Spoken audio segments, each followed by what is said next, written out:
It's that time again for another not-so-normal gaming podcast, featuring your hosts, MrTechnoSqueek. Don't make me angry. You wouldn't like me when I'm angry. Nostalgic Dan 1. Everything I feel is in this sword. Good. Come on! And Quick Freeze 4. Don't worry. I'll handle the bad guys. This is a podcast you want to listen to, but first, you gotta press start. Hey, paisanos! Welcome back to another episode of the Press Start Podcast, episode 58. I am your co-host, Quick Freeze 4, and as always, I'm here with my two awesome best friends on this podcast, because they're my only friends on this podcast, Mr. TechnoSqueek. How are you, man? Pretty good. Good. Not feeling sleepy? Not feeling sleepy? No, I got some Pepsi in me. Good And man. that Pepsi wakes you up? Mm-hmm. Good man, good. I'm proud of you. Pat yourself on the back. Good job. And my other awesome co-host, the person who never ever takes off his goddamn beanie, Mr. Nostalgic Dan 1. How are you? Pokemans. Pokemans. What about them? Lots of them. There are a lot of them. Yeah. And to help us with the whole Pokemans thing, we've had her on the podcast before. She's totally into Pokemans. Mrs. Holly Doginmylense. How are you? Ogen! I'm good, how are you? And it's Pokemon. No, really? I've been misled this whole fucking time. It's like moose. There's no such thing as mooses. It's like E's and Mooses. Y's. I thought it was Y's. And it would be Pokemon. Pokemon. Okay, Pokemon. There's female Pokemon now. Well, there are female and male Pokemons. I know, that To be doesn't fair. make any sense. Female Yeah. Pokemon? Yeah. Women's. Women's? Okay. So, how are you, Holly? I'm good. Really? Good. You could easily argue that some of them are actually men. Like, Conkeldurr kind of looks like a man. Or Doug Trio. That's got to be like... True. I think Ditto's a guy. No.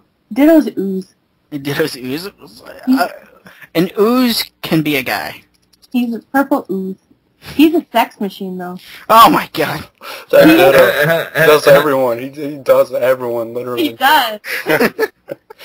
If he wasn't like a one-celled amoeba, he'd probably have like all kinds of Pokemon STD. This is getting nasty really quick. That Ditto's a whore.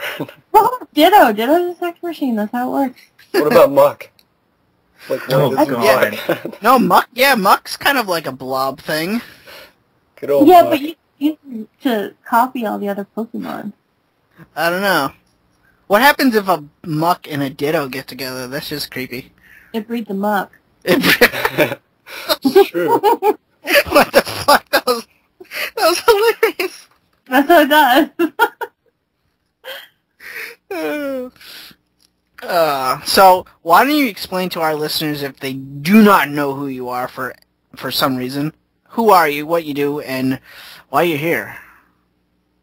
Well, I was graciously invited by you, Cliva, and for those of you that don't know, I'm on the podcast Operation Killscreen.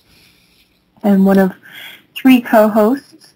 We're currently on a short hiatus, but we're going to be doing some specials before the end of the year, and then we're actually going to revamp OKS, change it up a bit. And I also have a channel on YouTube. And one of the reasons we're talking about Pokemon is because the new card set came out, and I'm a big fan of Pokemon TCG. So I did an unboxing of a booster box, which, let me tell you, cards are expensive. Oh, dude, they are. Yeah. Oh, yeah. I remember buying booster packs in like $5 a piece. Yeah, I think they're more expensive than video games. But, yeah, I have a channel on YouTube. It's Doginmylense, and I mostly do video game stuff, but I've done, I think, 2 card videos now, so... Yeah. Awesome. And what is it about the Pokemon card game that you like so much? Is it just collecting them, playing with them, trading with them, loving the Pikachu art of them? I love the artwork on them. You know, I played Pokemon TCG on the Game Boy Color as a kid. And I had Pokemon cards when I was a kid. And there's something nostalgic about it, but there's still something really fun. And I actually go and play with a group of people where I live. And there's about almost 40 people that play, and half of them are adults. So it's actually a lot of fun. You win prizes and stuff, but mostly you go for the social aspect of it. And it's just kind of neat to see, you know, there's so many different cards, you know, what people choose, how people play. It's just a really nice game. I just really like it. And they have the online version now, too, which makes it less personable, but more accessible for people. It's still in beta, too, isn't it? Yeah, it's still in beta. They haven't finished it. And it is not working if you have a Mac. It was working, and now it's not. Hopefully they relaunch it soon, because I have a Mac, and I'd like to play it online again. But yeah, it's just a lot of fun. And it adds to the enjoyment, for me at least, of the video games. Nice. Do you guys play any card games? Or used to? No. But I own a lot of cards, and I was just one of those who's like, I just want to collect them. I own hundreds and hundreds of Pokemon cards, the old ones, and kind of some of the second generation, and I think third generation is where I stopped, but I own a lot of them. I just kind of collect them because I thought they were cool. I like seeing all the different artwork. Kind of the same thing with Yu-Gi-Oh! When I used to be into Yu-Gi-Oh! I thought the cards were pretty cool and all that. And I played that a little bit, like the actual game, but not too much.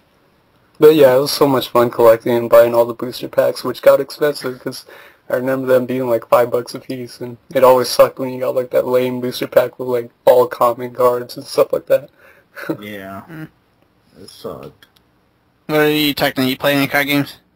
Well, I didn't really play the Pokemon TCG game that much because no one around here knew how to play.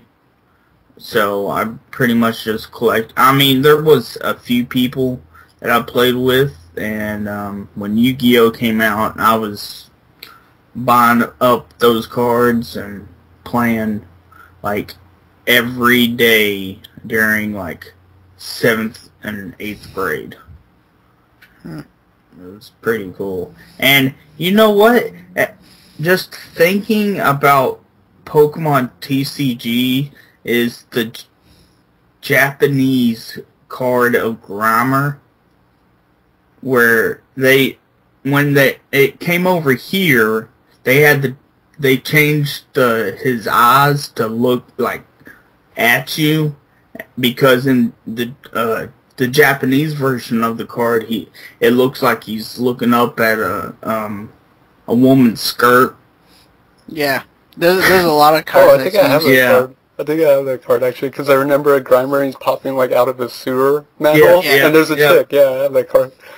Yeah, I think there's another one called Misty's Tears, and basically it's Misty, and she's holding a Staryu, and but she looks nude, like she looked like she's totally naked, but you can't see anything.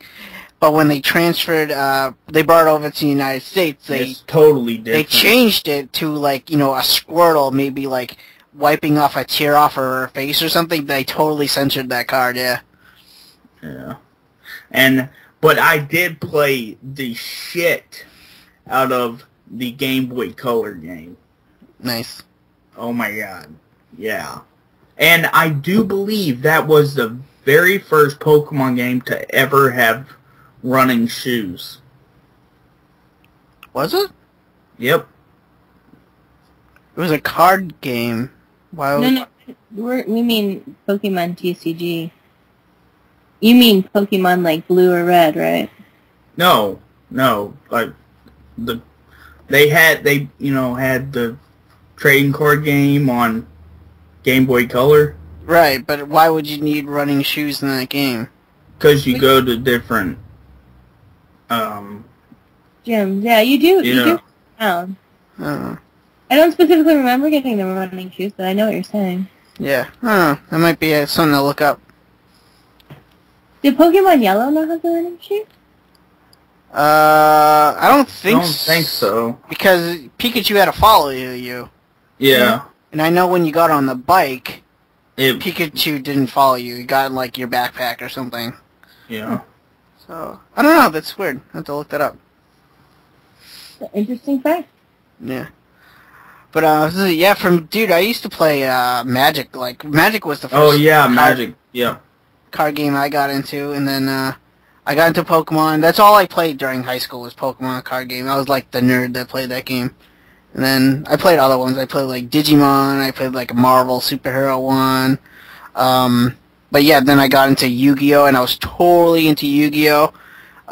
You guys seen my videos on the Yu-Gi-Oh! Card game.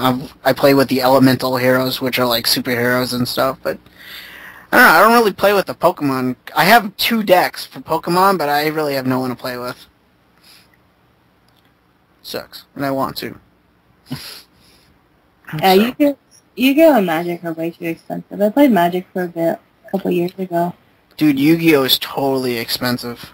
Yeah, I've never gotten into... I never understood Yu-Gi-Oh! Because you don't use any sort of mana or energy. Well, it made sense to me. Well, it's actually kind of easy. Well, the way it's played is basically you put out 1 monster out per turn, and if they're like... The monster is level 1 through 4, you can put them out without sacrificing any monsters. But if it's anything higher than level 4, basically you have to sacrifice a monster as like a tribute to bring out a stronger monster. So it's kind of like energy in that way, in a sense. But I don't know, if you play it play it a few times, it gets really easy.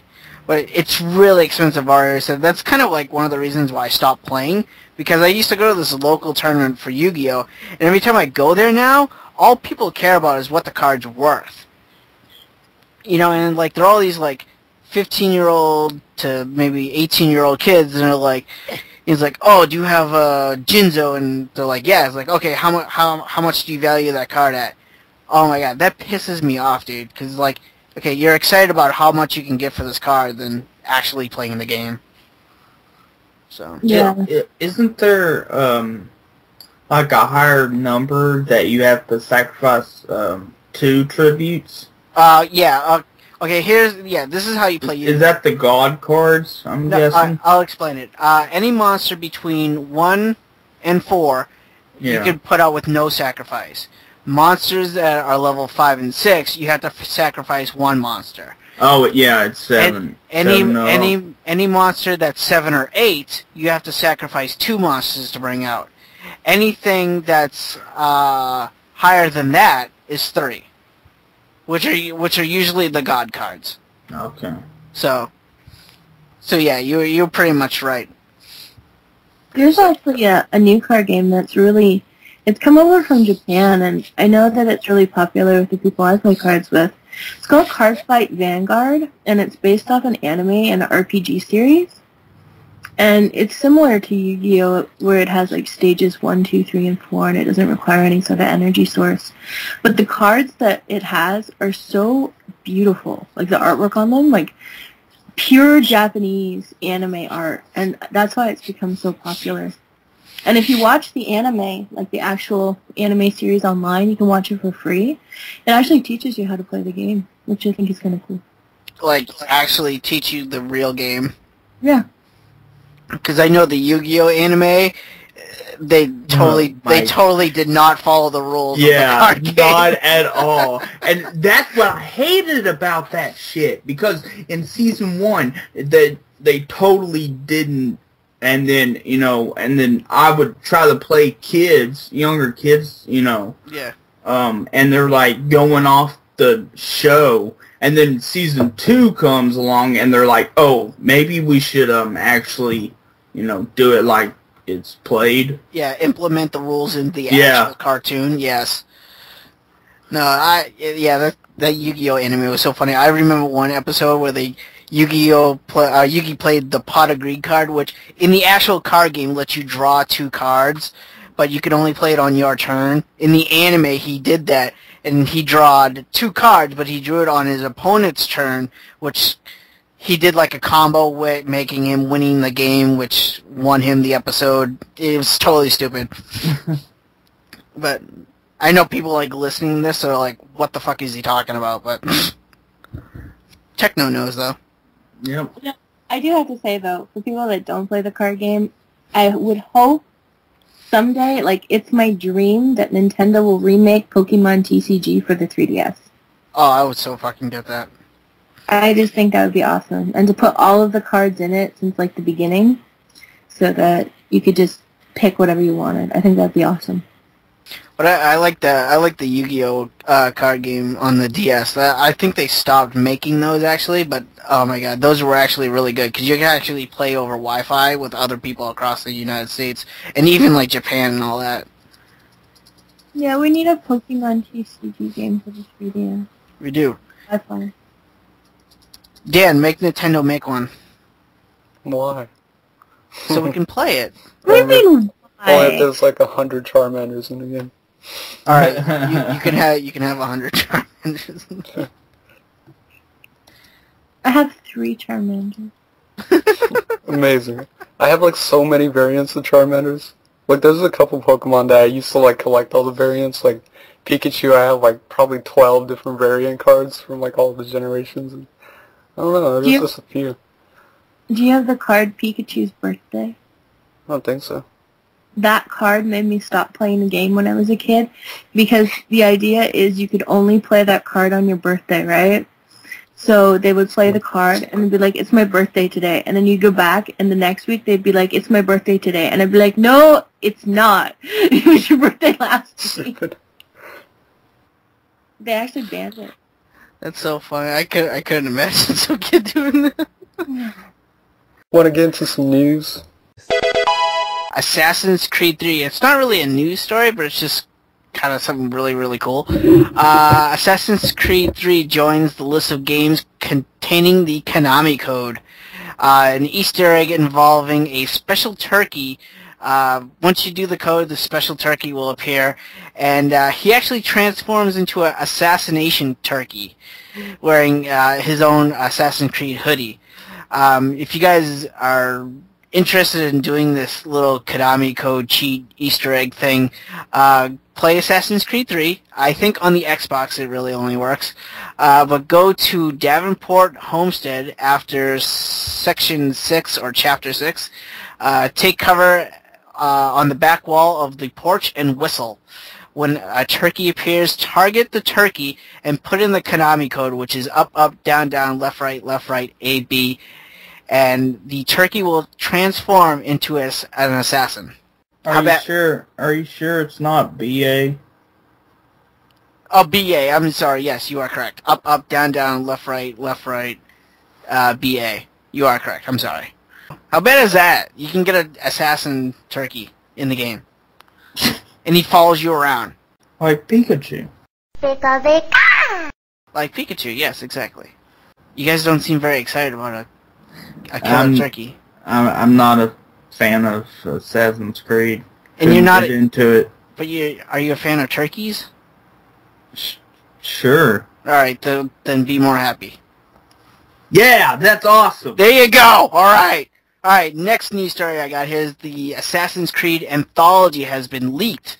On the French Amazon site, the Assassin's Creed anthology is coming out, and Ubisoft actually confirmed its release.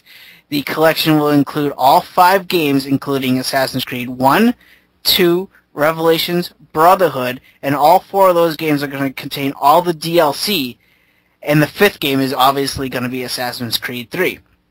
It's going to come in a nifty steelbook with a lithograph of each title, and it's rumored to be 150 euros, which kind of roughly it's roughly about $200 in American dollars.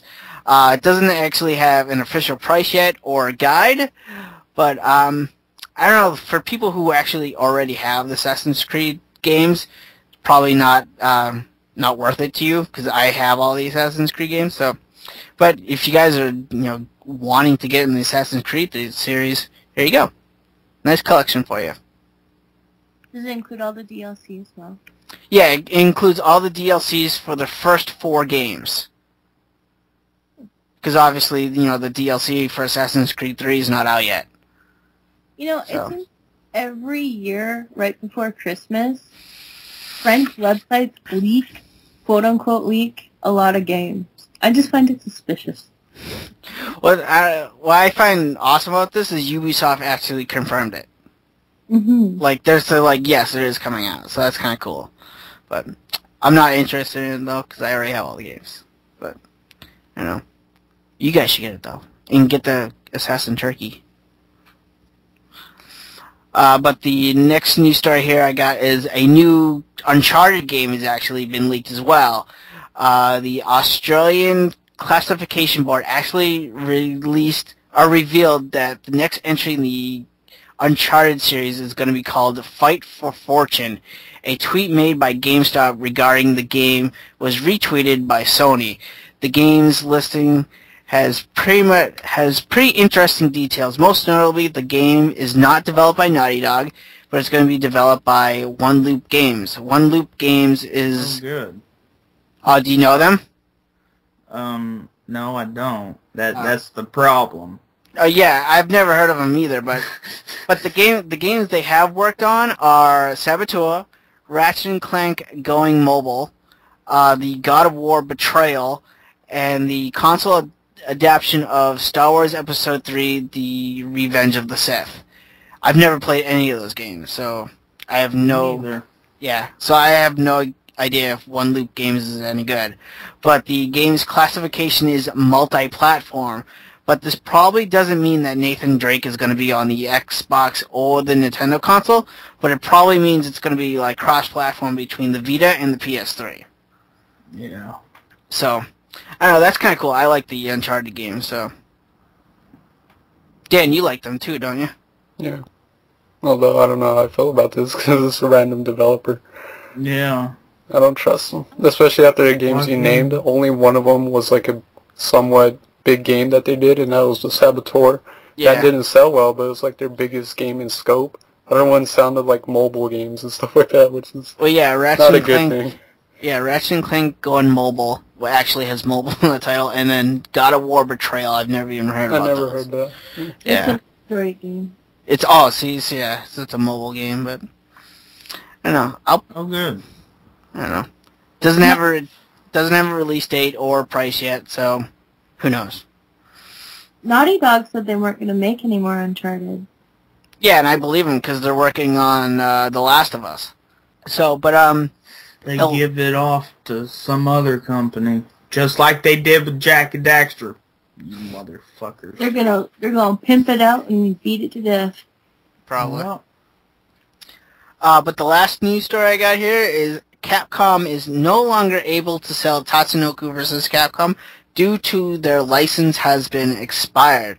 Capcom Unity has announced that they are no longer allowed to sell the game on the Nintendo Wii, either virtually or physically. The Tatsunoko license for them has expired. So if you want to buy this game, you probably should buy it now, brand new, while you can, because it's probably going to be rare. And the only way you're going to be able to get it is getting a used copy for tons of money, or getting it illegal, some download website like torrent or something like that. But I don't know. What do you guys think about this? Do you think the game's going to become rare because of this? It depends how well the game sold. I don't know how well it sold. But based off that, I mean, when it came out, it was pretty obscure. I'm like, really? Tatsunoko vs. Capcom? That's random as hell. Like, America doesn't know who the hell Tatsunoko is or any of those characters. I knew a few of them. Like, I watched a few of those old school animes, but I'm like, really? It's kind of weird. So I don't think it sold well, especially part that it was on the Wii and not like a 360 PS3. So I think it actually, because of this, might have the capabilities of being rare. I saw this article too, and I was pretty interested. They can't do a reprint. They can't do any remakes of it. They can't do nothing to it. Unless they get another licensing agreement with Tatsunoko, which they're most likely not going to do. So I would say, yeah, like, if you want this, jump on it right away. I own the game. I bought it a long time ago because I heard it was an awesome Wii fighting game, so I wanted it. But yeah. Yeah, I have the game too, and there's no way I'm going to get rid of it. But I think maybe the fight stick for it will be really rare. I don't know. Tatsunoko vs. Capcom still has a really big online community. I mean, it's not dead, and you've got games like Tekken 6 that are, basically dead. Hmm. Dead or Alive. The new one that came out has hardly anyone online. Yeah, which sucks. I was surprised that there's still people on the Wii playing Tatsunoko vs. Capcom. It's been out for a couple of years. Well, I'm holding on to my copy, so. But that's all the news stories I have, so. Sounds good. So, Thank you. I will go next. I have a few. First one, if you're a Dragon Quest fan, they're going to remake Dragon Quest 7 for the 3DS, but wait, for Japan right now. It's just confirmed for Japan, but, I mean, come on, like, look at the history of Dragon Quest games, like the DS ones. You know, I think I would put money that it would eventually come out, but not right away. It'll take some time for translation and all that, but, well, actually, no, it's a game that's already out, but, you know, it's pretty cool that they're doing Dragon Quest 7, because that's kind of like the black sheep of the series, I guess you could say. It came out on the PS1, and never was really ported to anything else, so it's kind of interesting that they're revamping it for the 3DS. So, Isn't the PS1, like, really rare? Yeah, oh, hell yeah. Well, not super rare. I wouldn't say it's super rare like some PS1 RPGs. It's not Cough Suikoden 2, but, you know, it's pretty sought after. It fetches maybe like 40, 50 around there. But Do you think it being released on the 3DS, it's going to affect the PlayStation 1 sales or something? no, not at all. I mean, you see these remakes, and it's like the true diehard fans who probably want to play the original are going to go out and get it. I mean, usually when games are remade, it actually doesn't hurt the value. Like, if they did a Suikoden 2 remake, like on the PSP, PS Vita or something, it'd come out, but then there's people like me who are like, I want that PS1 copy so bad, you know? Like, dude, that's my holy grail game right now. Like, that is my most sought after thing, especially since I'm an RPG collector. That's my point, though. So you would sought off the original more than the remake. Yeah. Yeah, so... Did 7 come out over here? Yeah, on the PlayStation 1. Yeah, that's what I'm saying. It's just never really ported to anything else, so. It's known as a black sheep because it kind of had that awkward growing stage where you took it from the Super Nintendo days and the graphics there, and then it went to the PS1, but it wasn't quite, like, polished enough. It didn't have voice acting or anything like that. And then they came out with Dragon Quest 8, which, like, smoked it. So, it's the least favorite. It's also the longest Dragon Quest game out there, believe it or not. And that's really hard to believe, because Dragon Quest 8 is insanely long. Yeah. But I hope it comes out here. I'm still waiting on Terry's Wonderland. I have no idea what that is. Oh, it's the Dragon Quest Monsters game that Japan got a year and a half ago on the 3DS. Sounds interesting. But I got some more news articles. We all know there's one kind of publisher who's kind of in hot water right now. They're kind of sinking pretty fast. And Capcom? No. Well, they're one too, but this one seriously needs its next games to sell well, or else I think they're going to file for bankruptcy or something. But that is THQ. The Darksiders 2 obviously didn't sell too well for them, and that's kind of sad because that's actually a pretty cool series there, Darksiders. But they are delaying 3 major games of theirs, one of them being South Park: The Stick of Truth.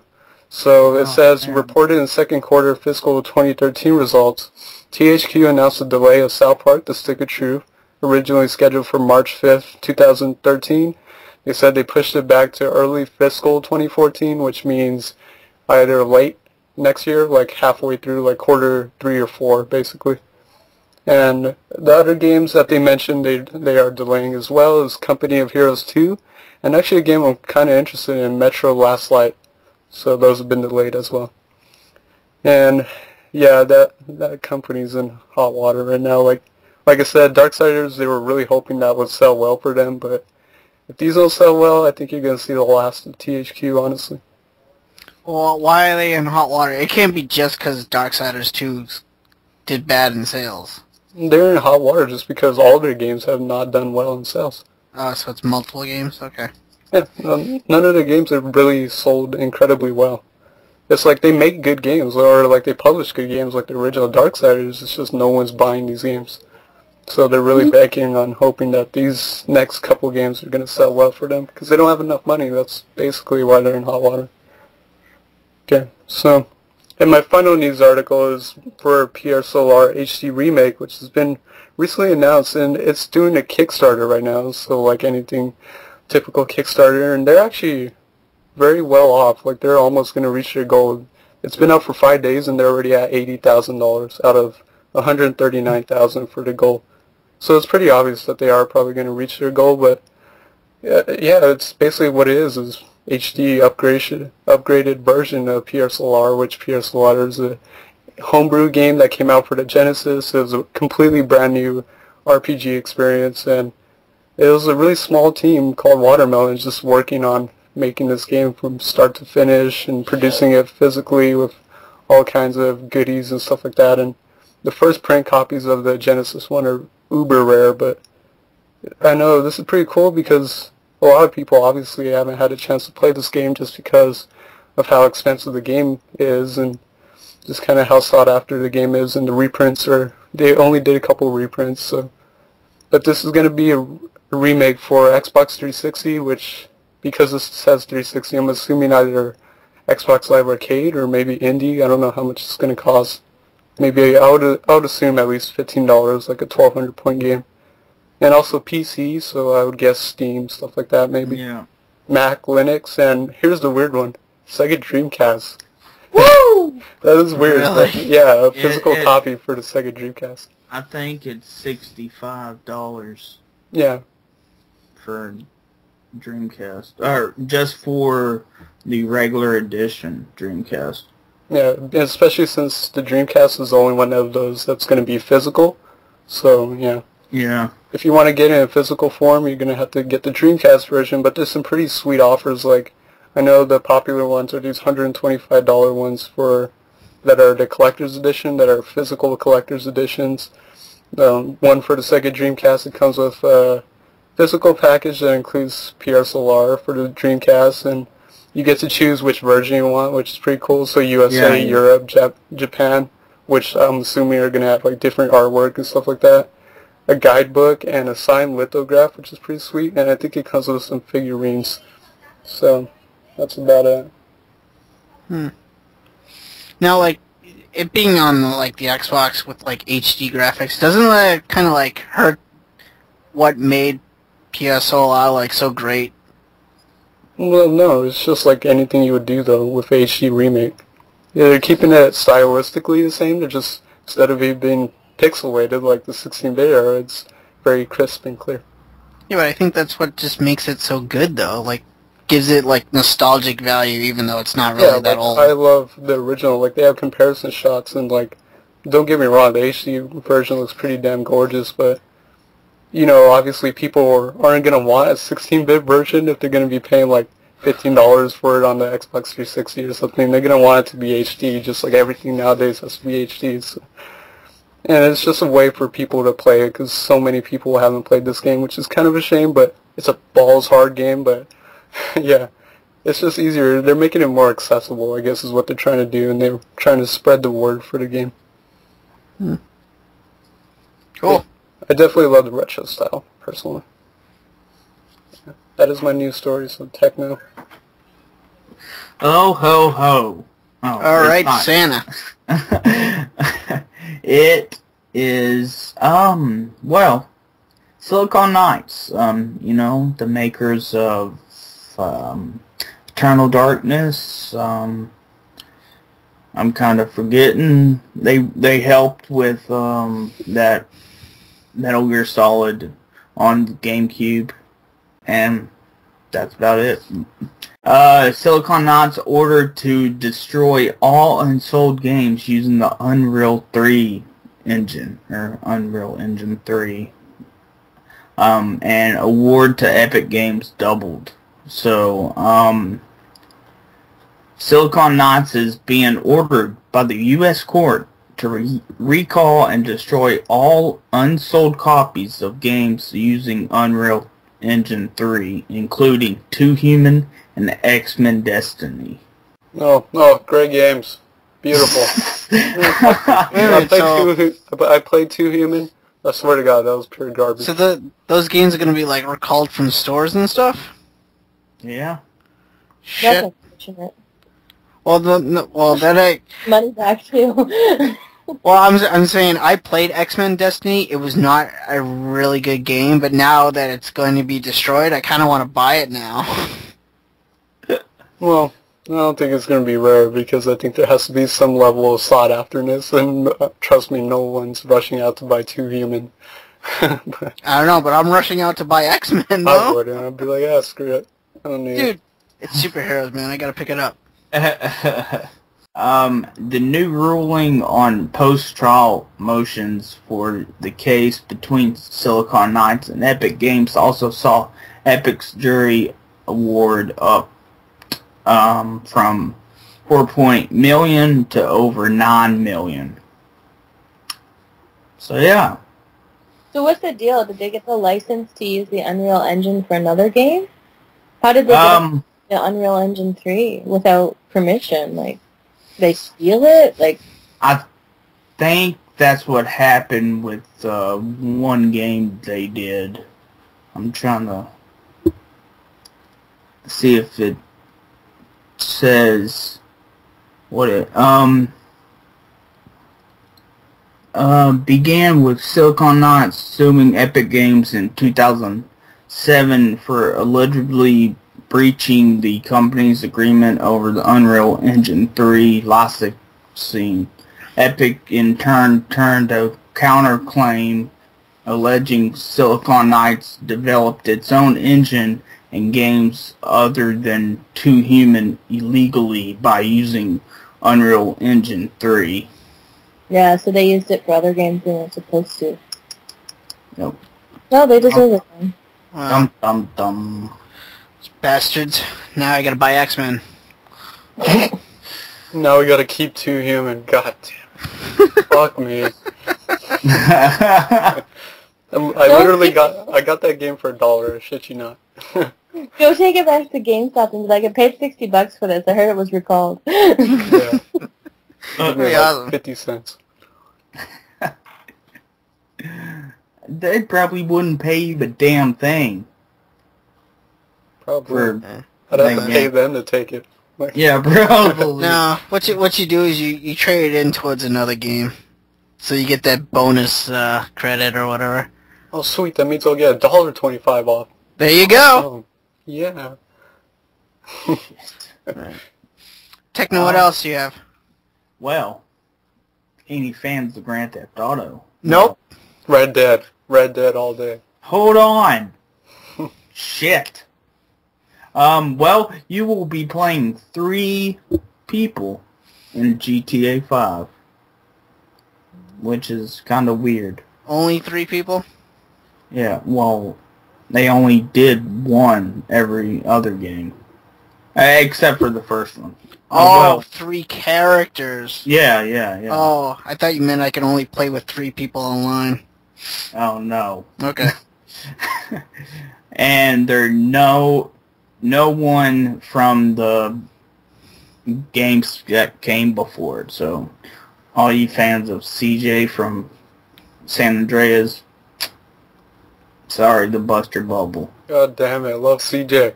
It's my guy.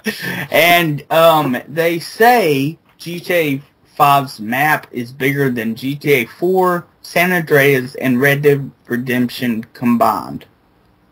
Holy shit. It's a big game. Yeah. I'm gonna get lost and gonna get overwhelmed. I'm like, great. Gonna take an hour to get from there to there.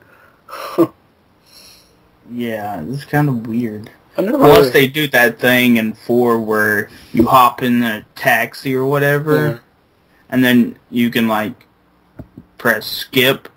Yeah, or like a train or something. Yeah, Fast travel. yeah.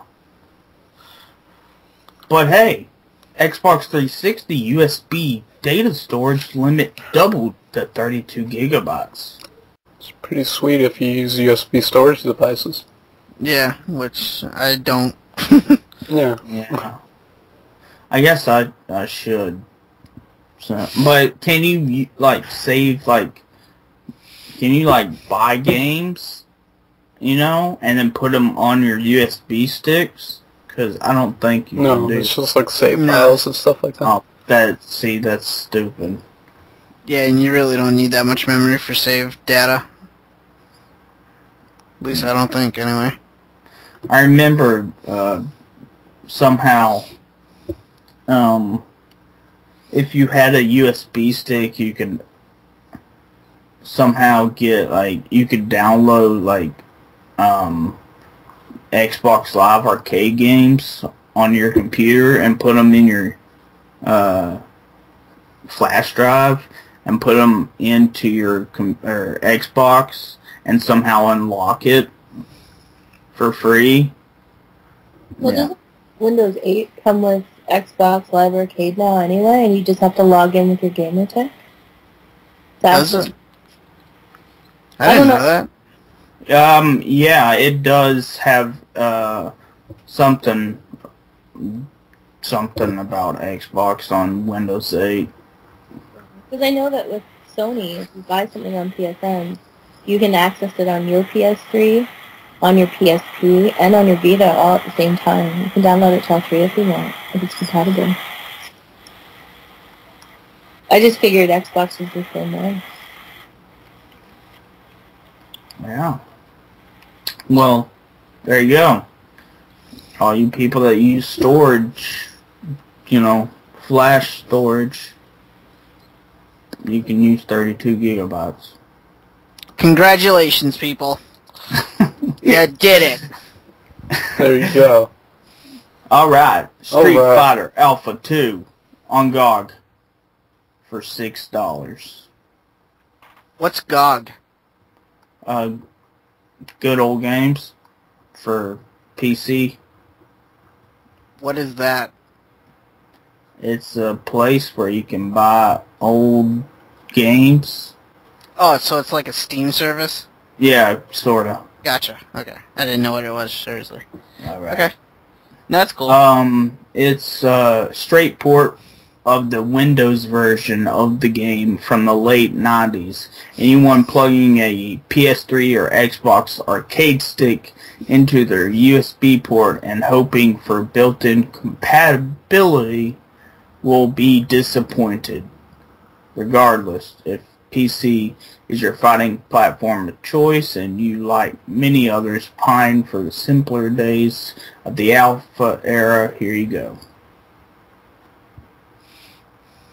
So yeah, there you go. Yay. Woohoo!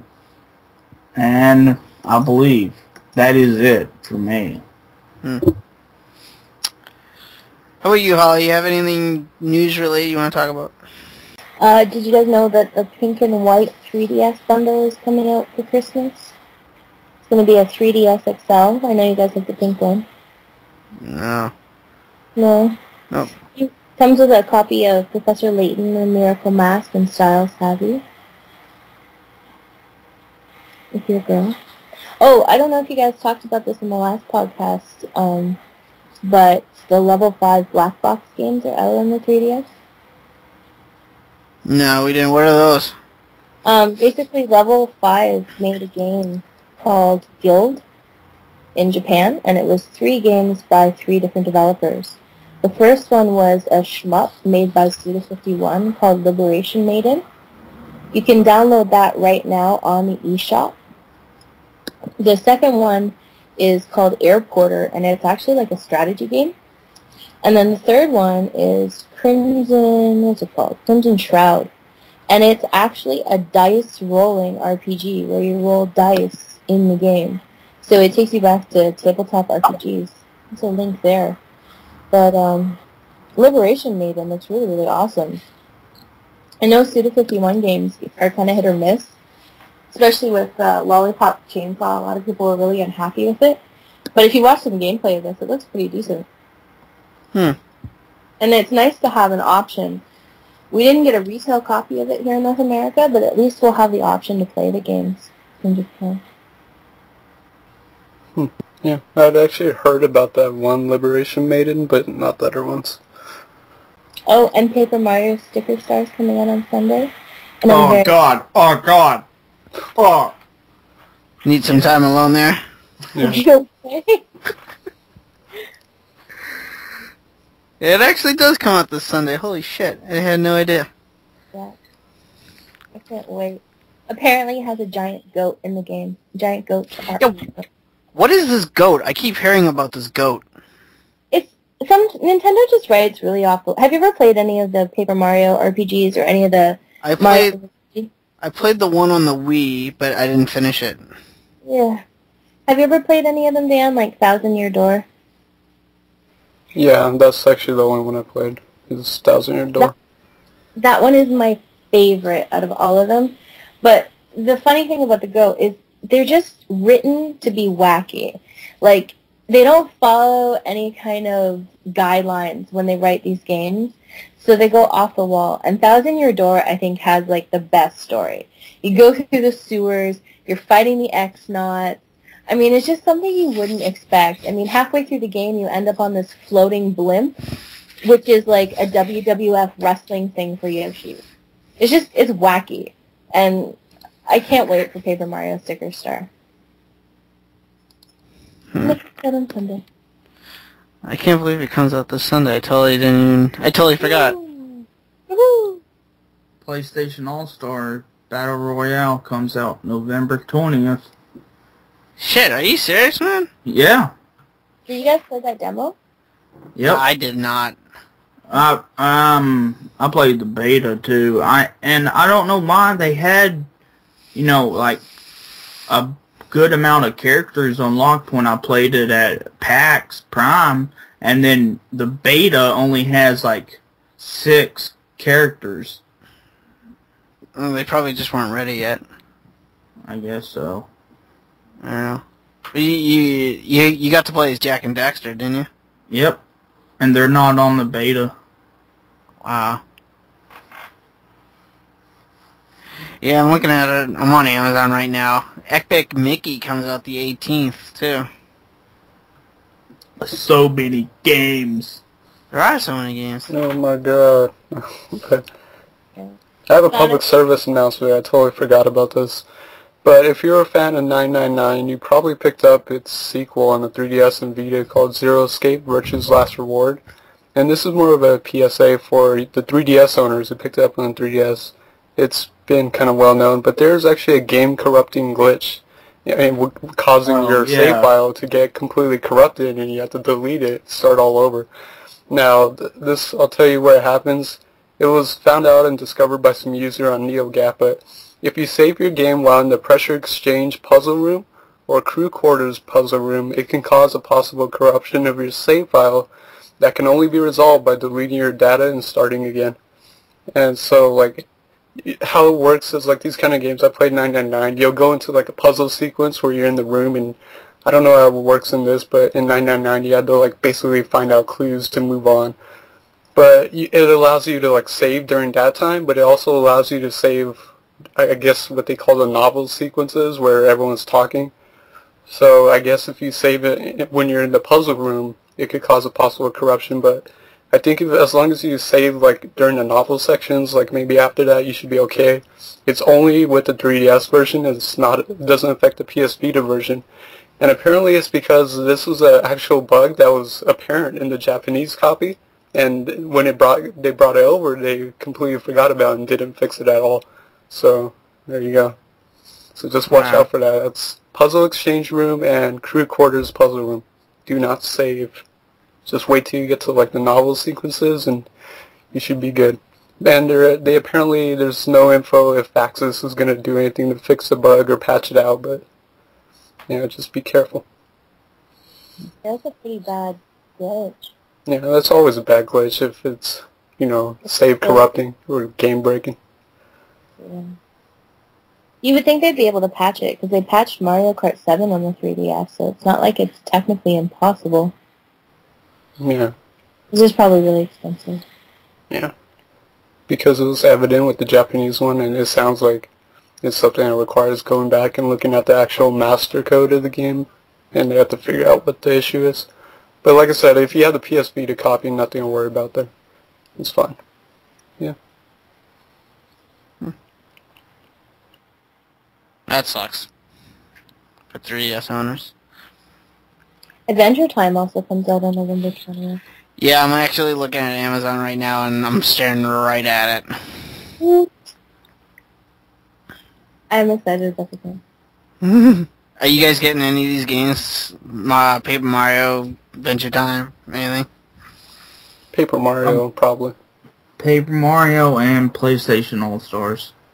I don't know if I'll pick up PlayStation All-Stars. I want it, but I'm not excited for it.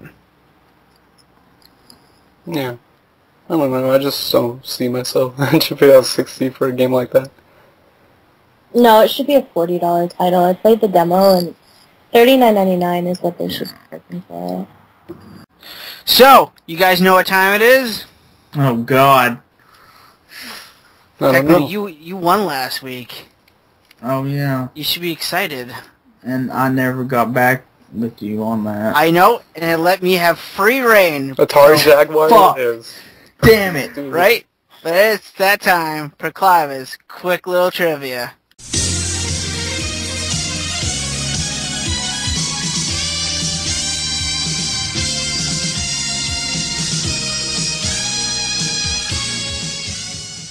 You guys should be excited, right? Oh, I'm so jacked. I'm so pumped.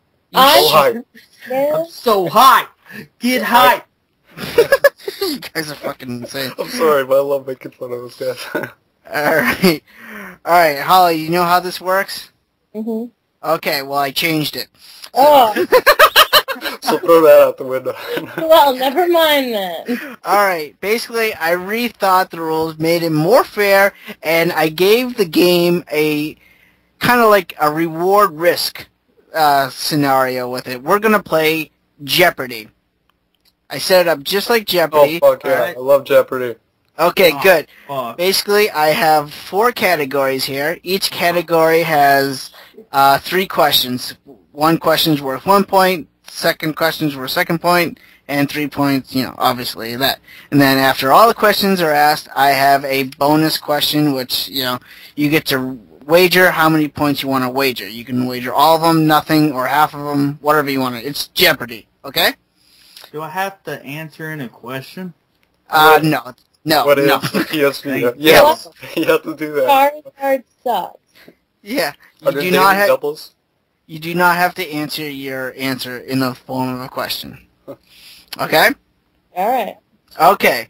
So, Techno, since you won last week, I'll let you pick which category you want to go first. The categories are King of Kong, Damsel in Distress, White Men Can't Jump, and Grinding Sucks. Now, you could either, once you pick a category, you can pick the question worth 1, 2, or 3 points. Grinding sucks. 2 points. 2 points, okay. Alright, and the buzzing word is explosions. Yes. Okay. In Final Fantasy 3 or 6, the Ghost Phantom Train boss can be killed in one hit with what common item? Fuck, I don't know this shit. Jesus Christ, Cliva, that's like a hard question. Dude, this is the easy question. I have no idea. I can't even tell you. You want me to read it again? I guess, but Okay. I don't really know. I'm not sure I beat that boss in one hit. Is it something you have to do? No, you could beat it normally. Oh, that's probably what I did. Alright, I'll read it one more time. In Final Fantasy 3 or Final Fantasy 6, depending on what you have, the Phantom Ghost Train boss can be killed in one hit with what common item? I'll just throw out No. a guess. Explosions. What is a bomb? You don't have to say it in the form of a question. Come on, I want to. I love Jeopardy. Alright, go for it, but you're still wrong. At least I tried. You guys know? Guess? No? Nothing? No, I don't. What is a sword? Explosions. Good one. Holly, nothing? Okay, what is a Moogle? No, you're all wrong. Okay, the answer was a Phoenix Down. What the fuck? How's that work? Basically, ghost train, it's a ghost, so it's dead. Oh, so if you bring... Well, that's so smart ass. So if you use a phoenix Oh, down... what a dumbass. God damn it. If you Who use... knows that? Like, really? I know that!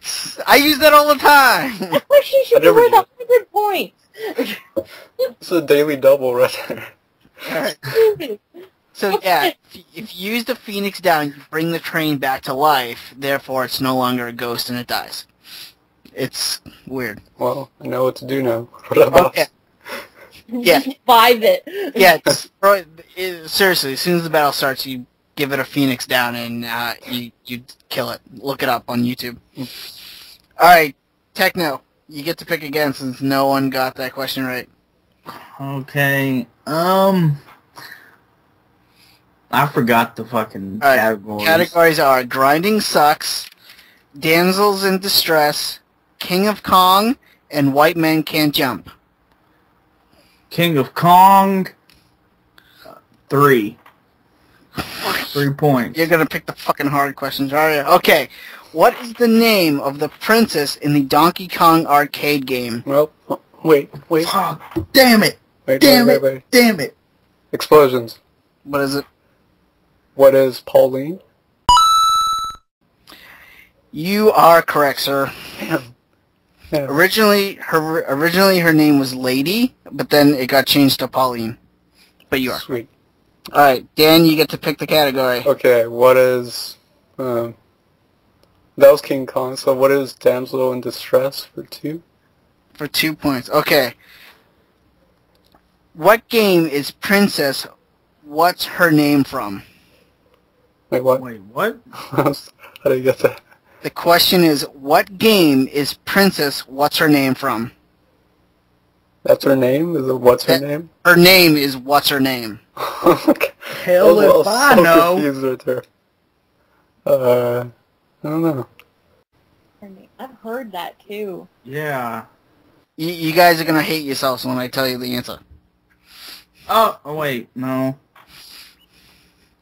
I'm explosions. I'm gonna give a guess. I don't remember, but Earthworm Jim. You are correct. Oh my god, it's rigged. It's not rigged. Good job. I know. Good job, Techno. Okay, Techno, what do you want for category? White men can't jump. For 1 point. 1 point. Okay. The Ice Flower transforms Mario into Ice Mario.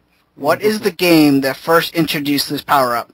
Explosion. Holly said it first. Yep. New Super Mario Brothers Wii. You are wrong. Oh. Explosions. What is it, Techno? New Super Mario Brothers. You For are wrong. DS. Okay, explosions. You're still wrong. Explosions everywhere. What is it, Dan? What is Super Mario Galaxy 2? You are also wrong. Fuck. Is it 1? It was Mario Galaxy 1. Fuck. Yeah, I was trying to remember so hard. I My knew it was from God. one of the Mario Galaxies, but I didn't know which one. See, New Super Mario Brothers Wii came before the second one. I didn't think it was in the first one. Oh well. Okay. Techno, you get to say the thing again. What category? Okay, same category. 2 points. 2 points? Okay. What special move from Capcom Street Fighter games could X get in Mega Man X2? Wait, what? What? Explosions. What is it? Hadouken. You are wrong. You want me to read the question again? Yes. What special move from Capcom Street Fighter games could X get in Mega Man X2? Oh, explosions. Shoryuken! You are correct. Hadouken was in Mega Man X1. Yep. Alright, Techno. Save the category. Same one. Alright, that's number 3 then. That's the last one. Alright, who was Crash's sister in the Crash Bandicoot Oh games? my god. I haven't played that game in so long. I've never played Crash games. I have no idea. That's way taking it back. I haven't played that in ages. And I wouldn't remember the sister. No idea. No idea? Any of you? Yeah, no idea. Holly, you give up? I never played a Crash game. Alright, it's Coco Bandicoot. Coke, god damn it. Alright, since no one answered that Techno, you still get to pick a category. Shit. Alright, White Man Can't Jump is done. Yeah, so you can't done. pick that one anymore. You got King of Kong, Damsels in Distress, No. and Grinding Sucks. Damsels in Distress. Alright. Which one did? 1 or 3. 1. Okay. Before knowing she was actually Princess Zelda, what was her name in Wind Waker? Explosions. What is it? Petra. You are correct. Yeah. Okay. Alright, so you get to pick a category, Holly. Is there anything left under, Damsels in Distress? Yeah, go for 3. Alright, this is the last one for Damsels in Distress. Princess Sally in the Sonic the Hedgehog universe. Oh, Oh, God. What Calm is down. her... Let me finish. Princess Sally in the Sonic the Hedgehog universe. What is her last name? Oh, explosions. What is it, Techno? Acorn. You are a fucking master. Wow. You mean Techno got a Sonic question right? Well, Crazy. I thought that one would be totally obscure even for him. Oh, dude, no. Come I on. fucking watch that cartoon all the fucking time. Okay, so Damsels in Distress is done. So you got King of Kong or Grinding Sucks. Let's do Ground Sucks. Okay, 1 or 3. 1. Okay, what weapon did Princess Estelle use in Tales of Vesperia? Oh, no. Well, this is a kind of open-ended question, but... Yeah. Explosions.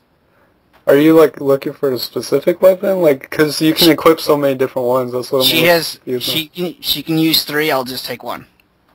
She can use 3. It's a lot more than that. The actual name of the weapon? Like No, types. Oh, okay. So I guess one of the main ones is a sword. You are correct. So Yeah. you can use a sword. Because I remember, like, if I would always give her Yuri's hand-me-downs, so, like, I would always give the best sword to Yuri and then take that sword from Yuri, give it to Estelle. Yeah, she could use swords, shields, and rods. Yeah, that's true. So that's what I was looking for. Alright, Dan, you get to pick. What do you want? Grinding Sucks, the last one in there. For 3. Okay. Chronologically, what installment is Persona 4 Oh, shit. all in the series? Okay, Explosions. 5? You are correct. Yeah, okay. Yeah, because Persona 2 has 2 versions. Okay, you get to pick. Well, actually, the last category is Donkey Kong. So, Okay. King of Kong, what is it? That one. You got 1 or 2? 2. Alright, 2. What game, when you beat a level, Diddy Kong busted out a boombox and started jamming? Explosions. Oh, God. What is it? That's Donkey Kong Country 2. You are Diddy correct. Kong Quest. You are correct. Alright. Woo! Alright, the last question is King of Kong for 1 point. Okay.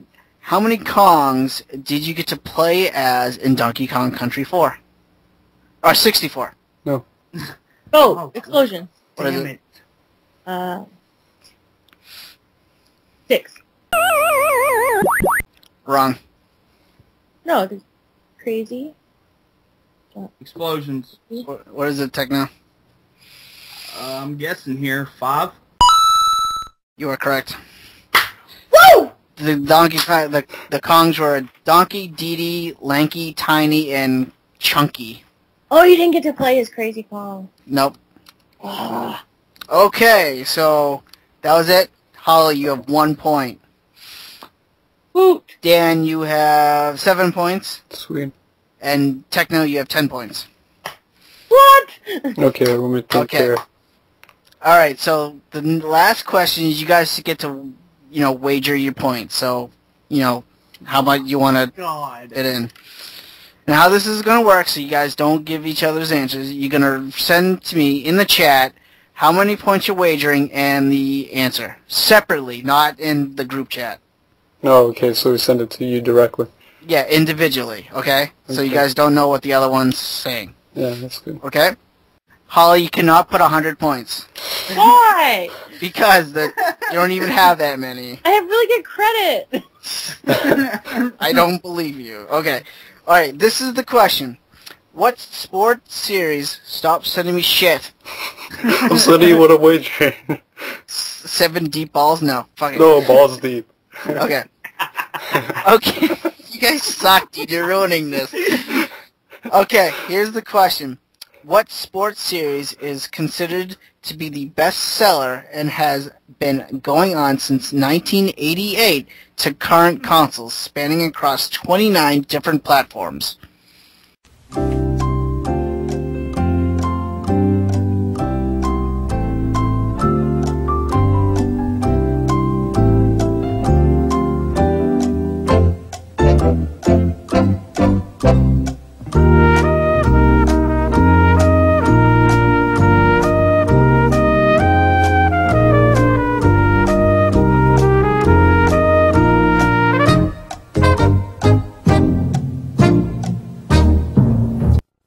Jeez. Alright, so I got the answers in. We'll start with Holly, because she has the least amount of points. You wagered 100 points, which you don't even have. Go to negative, like if she misses it, negative 99. Okay, and you said FIFA. You are wrong. So you are negative 99. Alright. Oh, wait. Oh, my God. You already gave your answer, you can't say it. Okay, Yeah. I'll start with you now. Techno, you wagered 0 points. What a So pass. even if you got this right, you get no points. And you said NBA 2K, which is wrong. So you're still safe. Dude, Woo! 2K references like I'm gonna be 2000s. so annoyed if it's Madden. Okay, Is it?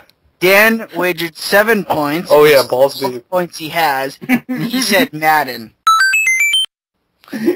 Dan is correct. Bam, balls deep. Did it. Pulled it Dan off. wins I thought- the game. God damn it. I thought he said basketball game. Yeah, that's what I was like. Why are you talking about like NBA or something? I said, I can't see Madden on 29 consoles. Oh, it's been there. Oh, Always been there. So you said worldwide, and Madden doesn't ship outside the U.S. I didn't say worldwide. Oh, I thought you did. No, I said, I'll read the question again. What sports series is considered to be a bestseller and has been going on since 1988 to current consoles, spanning across 29 different platforms?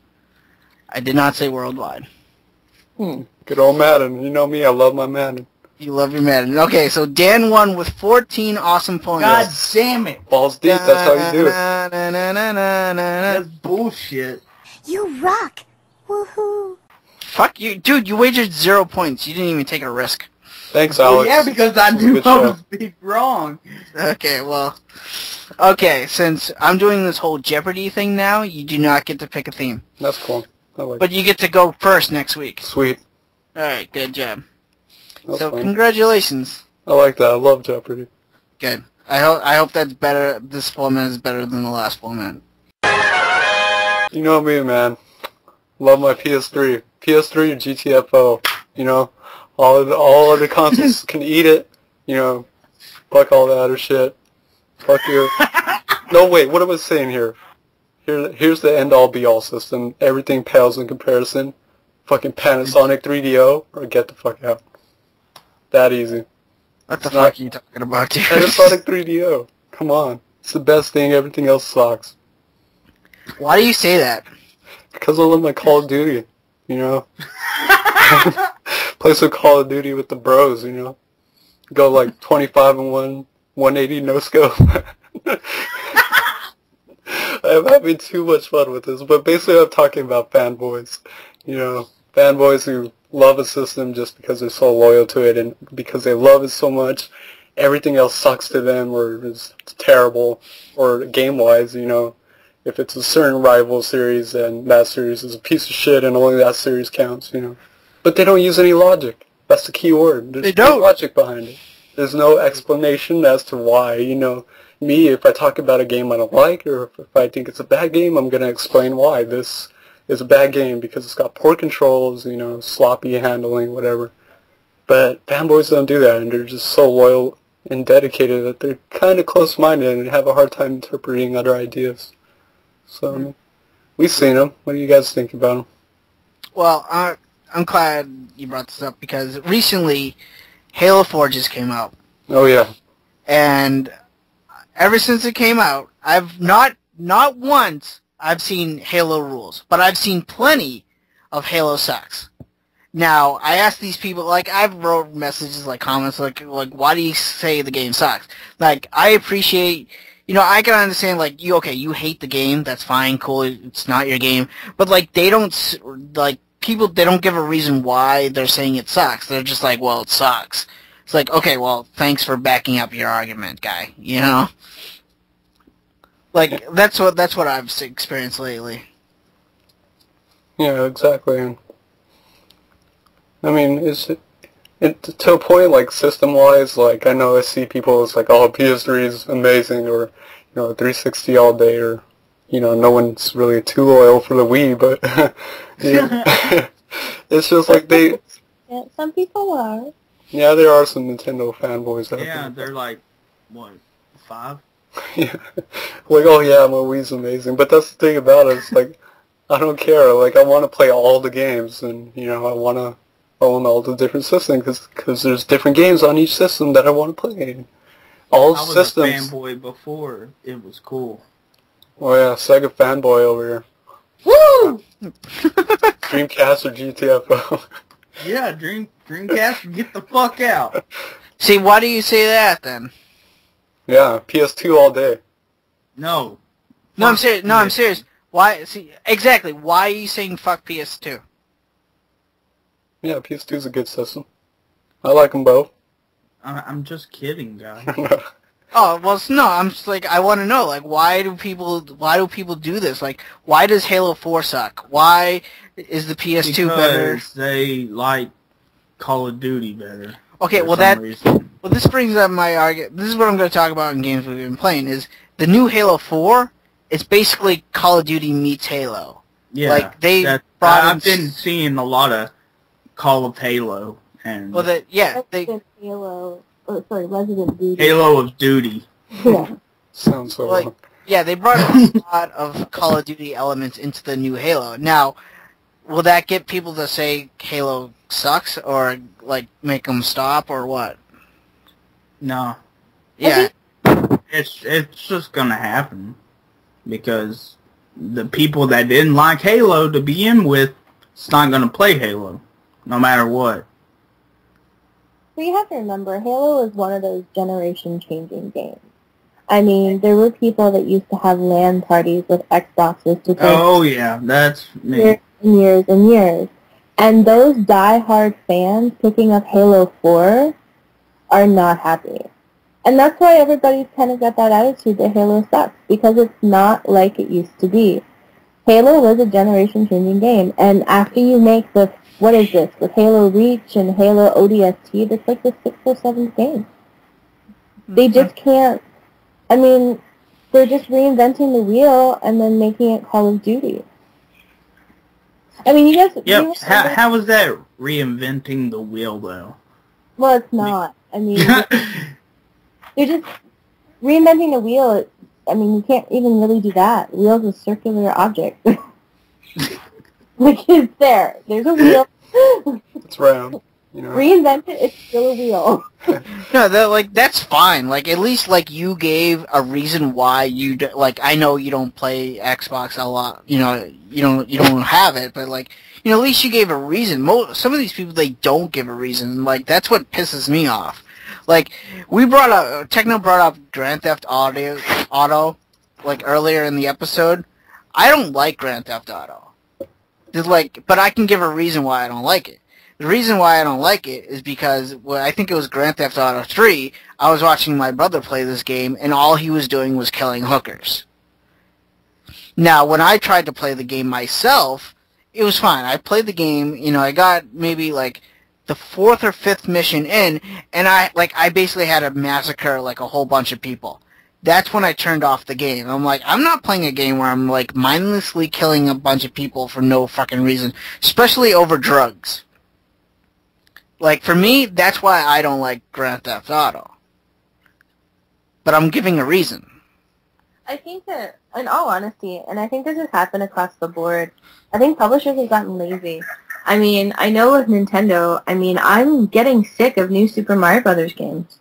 And I really like Mario Brothers games. But they just keep shoveling out the same stuff with minor changes. And it seems like the innovation there has really gone wayside, you know what I mean? And if you look at, you know, what some developers are doing, like Resident Evil 6 is being blamed by Resident Duty, and I know that 007 on the Wii, I mean, if you played through that game the first time, that was Call of Duty. It wasn't until you played it on hard that it went back to the actual 007 innovations of having body armor. You know what I mean? And Call of Duty is really successful, so people want to borrow on that.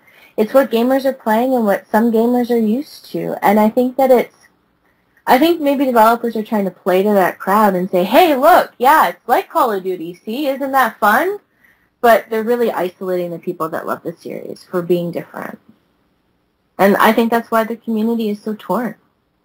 I mean, some people say Halo 4 is great, and some people say it's crap. Who do you believe? Well, I like Halo. I like it a lot. Oh. Yeah. I don't know, like Dan, how about you? Have you heard anyone say, like, a game or a system sucks, but they don't give you a reason why it sucks? Oh, plenty of times. I mean, I hear it just with the systems, or someone, like, I put up an old collection video. It was before I had my PS3, and, like, they saw, like, all my 360 games, so, like, oh, you know, I don't remember what it was, like, 360 sucks, or, like, you need some PS3 games. I'm like, dude, the majority of the library is identical, like, and the difference is exclusives, and I told them, too, I'm like, dude, I'm going to buy a PS3 so I can buy all the exclusives. You look at my library, I would say 90%, or actually only one game is multi-platform, or two games are multi-platform that I own on the PS3. All the others are exclusive to the PS3, so I told him, I'm like, yeah, dude, I'm going to get a PS3 to get all our exclusives, you know? But it's like, you know, like, why does... He gave me no reason, like, it was just a blatant statement, like, you know, why do I need PS3 games? I have 360 games, the same games that are on the PS3, you know? And then they bash each other for, you know, oh, 360 is slow or whatever. Like, all systems have their pros and cons. I mean, I could name out cons all day. So it's like, the 360, I'm extremely irritated. This is my biggest irritation with the 360. I don't understand why the goddamn game is such a small icon. That pisses me off so much on, like, the dashboard. That makes no sense, especially now that they got this, like, big-ass, like, ad in the middle. I'm like, really? That should be the game. That should be the game. The big-ass screen right there, and then an ad small on the corner. But then the PS3, I can say cons, too. Like, why the fuck do I need to look at a loading bar every time I earn, like, one trophy? Like, or anything I do, it feels like I always need to watch a loading bar. That kind of... Like, oh, now syncing. Like, oh, come on, give me a break. And the 360, it's like, why do you run loud as shit? Like, it's, for some games, it's like, you are balls loud, and my PS3's quiet. So, like, there's pros and cons back off each other all day. My PS... They're taking stuff from the Dreamcast, huh? Hell yeah. It's a bastard child of the Dreamcast, that's why I called the 360. It's the same, like, the triggers are identical to the Dreamcast, like, come on, really. And the colors of the buttons are just changed around because they probably had to do that for copyright reasons. It's like they want to use those colors, but they couldn't do them in the same designation of the Dreamcast. But yeah, I mean, like, I hear it all the time, like, well, why do you play all these stupid Japanese games instead of, like, all these big budget titles? I'm like, dude, the big budget titles are going to be there. A year down the road, yeah, they're going to be there. I support companies like Atlas, Axis, Xseed. I go out and buy those games day one because I want all that money to go to those respective companies. And usually they become harder to find. I mean, some of them I just don't want to get price gouged later on down the road. Will I play some of those big games? Like, I'm still getting caught up on big series like Assassin's Creed. I've been dying to get into Borderlands, and that's how I am. I'm always a little bit behind the curve because I wait. Because I know these games are going to be $20, $30 down the road. And I just have that urge because I love my RPGs and stuff. that when Halo 4 came out, I was more interested in Ragnarok Tactics, or, you know, when Dishonored came out, it was all about Mugen Souls. It's like I'm completely opposite, but that's to each their own. Everyone has their own interests, everyone has their own tastes, and that's just what I love. Holly, what do you think? Well, I mean, I think everybody has their own niche, but I'm a Nintendo fangirl, and I'm okay with that because I love their stuff, and it appeals to me, and everybody kind of has their own genre of something that appeals to them, and even if you own, like, every game system and every game for it, you're always going to have your favorite, and, you know, you're always going to have your preferences, and mine's definitely handheld gaming, and, you know, it makes me really happy. But I have to say, there's stuff that doesn't appeal to me that Nintendo does too, but I don't understand why people get offended by it, because I don't get offended by it. I just say, I'm just not going to buy it. You know? I mean, like Dan said, you really make your opinion known as a consumer with your pocketbook. If you don't buy a game, then it's probably, you know, going to fall to the wayside if nobody buys it. Or in THQ's case, the whole publisher. Yeah, or you're in big trouble. Yeah. Yeah.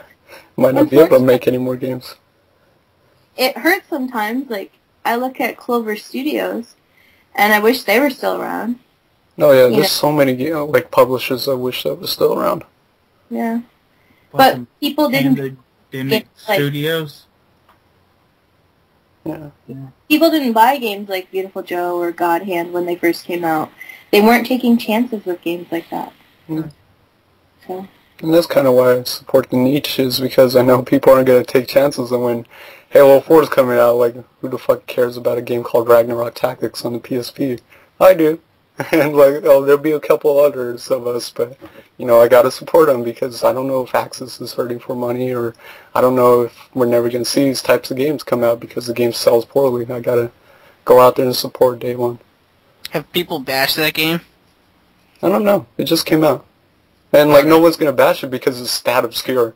That's kind of the beauty of, like, playing a lot of these obscure games, is people don't really bash them because they're not that popular, and people just don't know about them.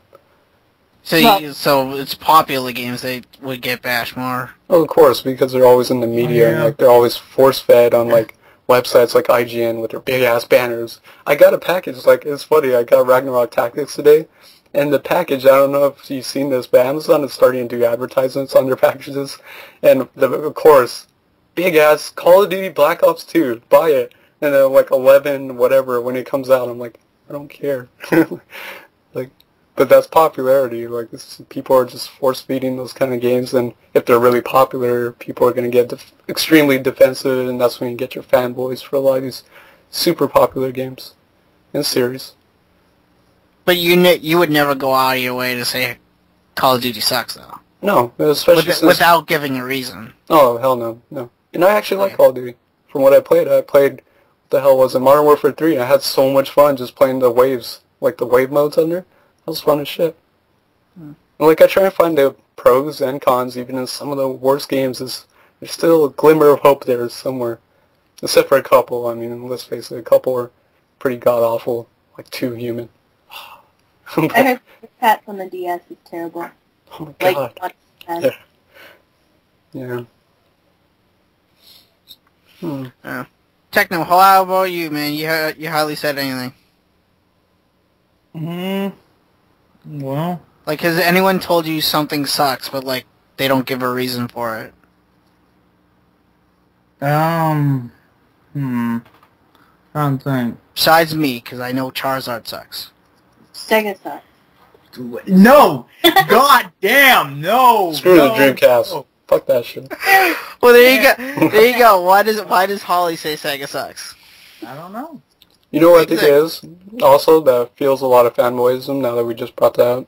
There's a connection. There's a childhood connection to these systems. You know, Techno played the Sega Dreamcast. I didn't play that. I was a PS2 guy. I got the PS2. Well, actually, got the Super Nintendo. I didn't get an N64. I got a PlayStation 1. So I got the N64, and, like, I don't have it. Same way, like, you don't get that attachment. You know, I think the 64 is great. It's got an incredible library. I just, you know, I'm not attached to it. Dreamcast, it's fun. There's a lot of awesome games, but I don't have that attachment. PS2, you asked me about the PS2. I'm like, yeah, I love the PS2. Because I kind of grew up on that for years, playing tons of PS2 games. That's why it's my biggest collection of, 150 plus and growing. But, I think there's a lot of childhood connections to systems. And like, even back in the day, it was either Genesis or Super Nintendo. There's no in-between. Oh, you can get the Atari Jaguar. No, you could get the Turbo Graphics, which is amazing, and trumps all of them. Woo! But who was playing the Panasonic 3DO when the Sega Saturn and PS1 were out? Not a lot of people, because this ball's expensive, but... Yeah, there's a childhood connection there, sometimes with fanboyism as well. Is it a childhood connection to Halo 4? Yeah. I mean, you could say, I wonder if there's any fanboys of Call of Duty who are fanboys because they've been with the series for so long, I'm talking back with their original Call of Duty, on PS2. And, those are some of the ones I like, Call of Duty Big Red 1 was amazing. It was weird, because, I've never really liked... I played Call of Duty, Modern Warfare 1 and 2. I never really cared for them because they were too realistic. I don't like shooting real people, people that actually could be in this situation. But that's why I preferred Halo a lot more, because it has a sci-fi element to it. I'm not killing people, I'm killing aliens. And if I am killing people, they're not real people. They don't look real people. They're in armor and all that. But with this Halo 4, they added in a whole bunch of, Call of Duty elements. So now I can appreciate Call of Duty more because it's basically Call of Duty now, but in a Halo setting. If that makes any sense. Yeah. I think that fusion games overall, though, never go over as well as they want.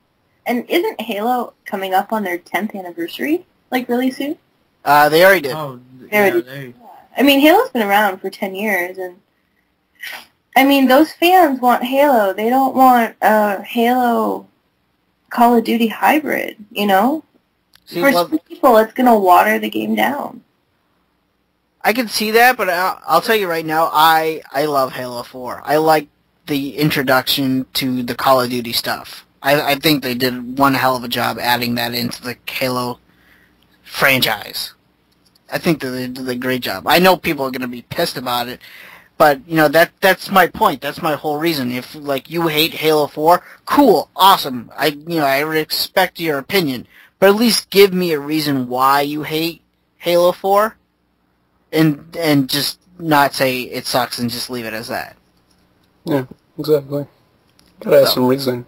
The only Halo I played was Halo 3, and I thought that was just okay.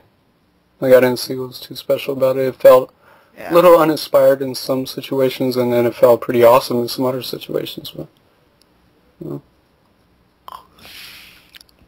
yeah. And I mean, the whole fusion thing is so totally true, because what did Halo do? The very first Halo that is now a staple with any first-person shooter or anything like that. Regenerating health. I mean, so, they take little things from all these other games, and that's kind of how they grab you. But, Halo Combat Evolved, the original one, had regeneration of health, and now that's a staple in, every first-person shooter you can imagine. Because I remember the days when you just had, a health bar and maybe some body armor, and that was it. If you died, you died. There's no, hiding in the corner and, oh, wait for my health to come back.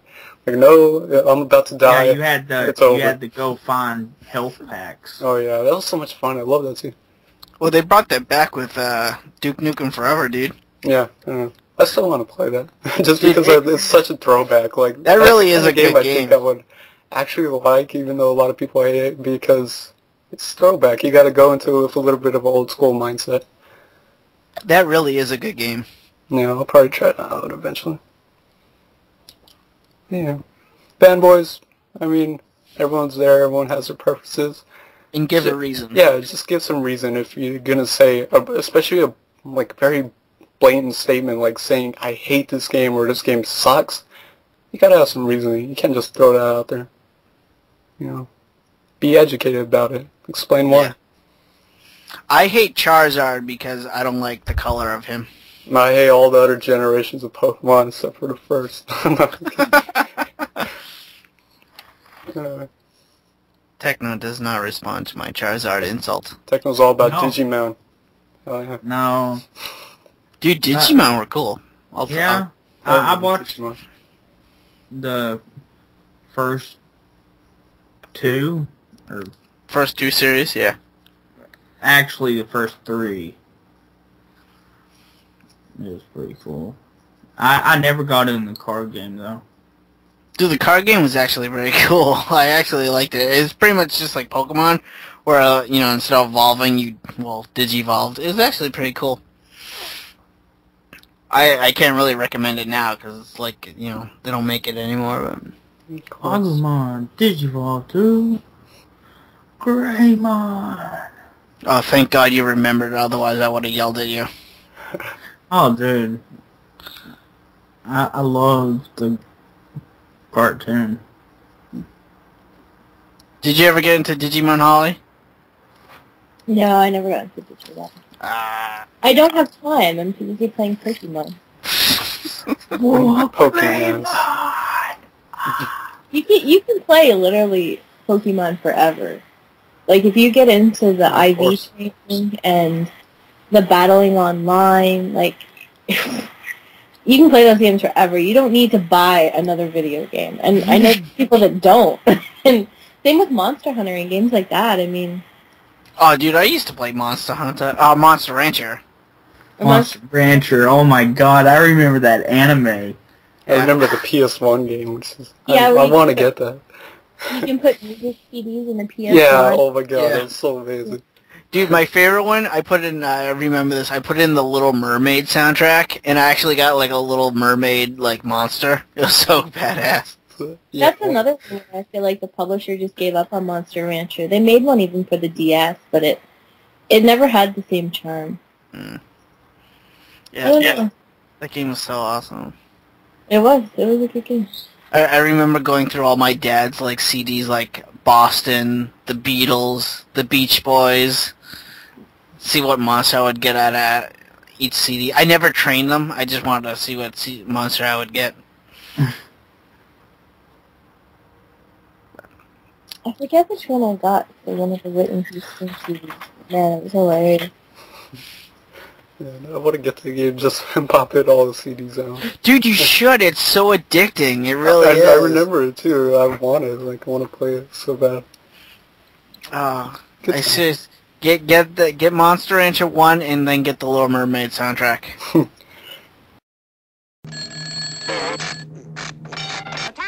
The time! Who's got the time? It's, question time! First question is from, actually it's not a question, it's from Phantom Jest, and she says, tell Dan that I took his advice and played Halo's Halo's on the mind.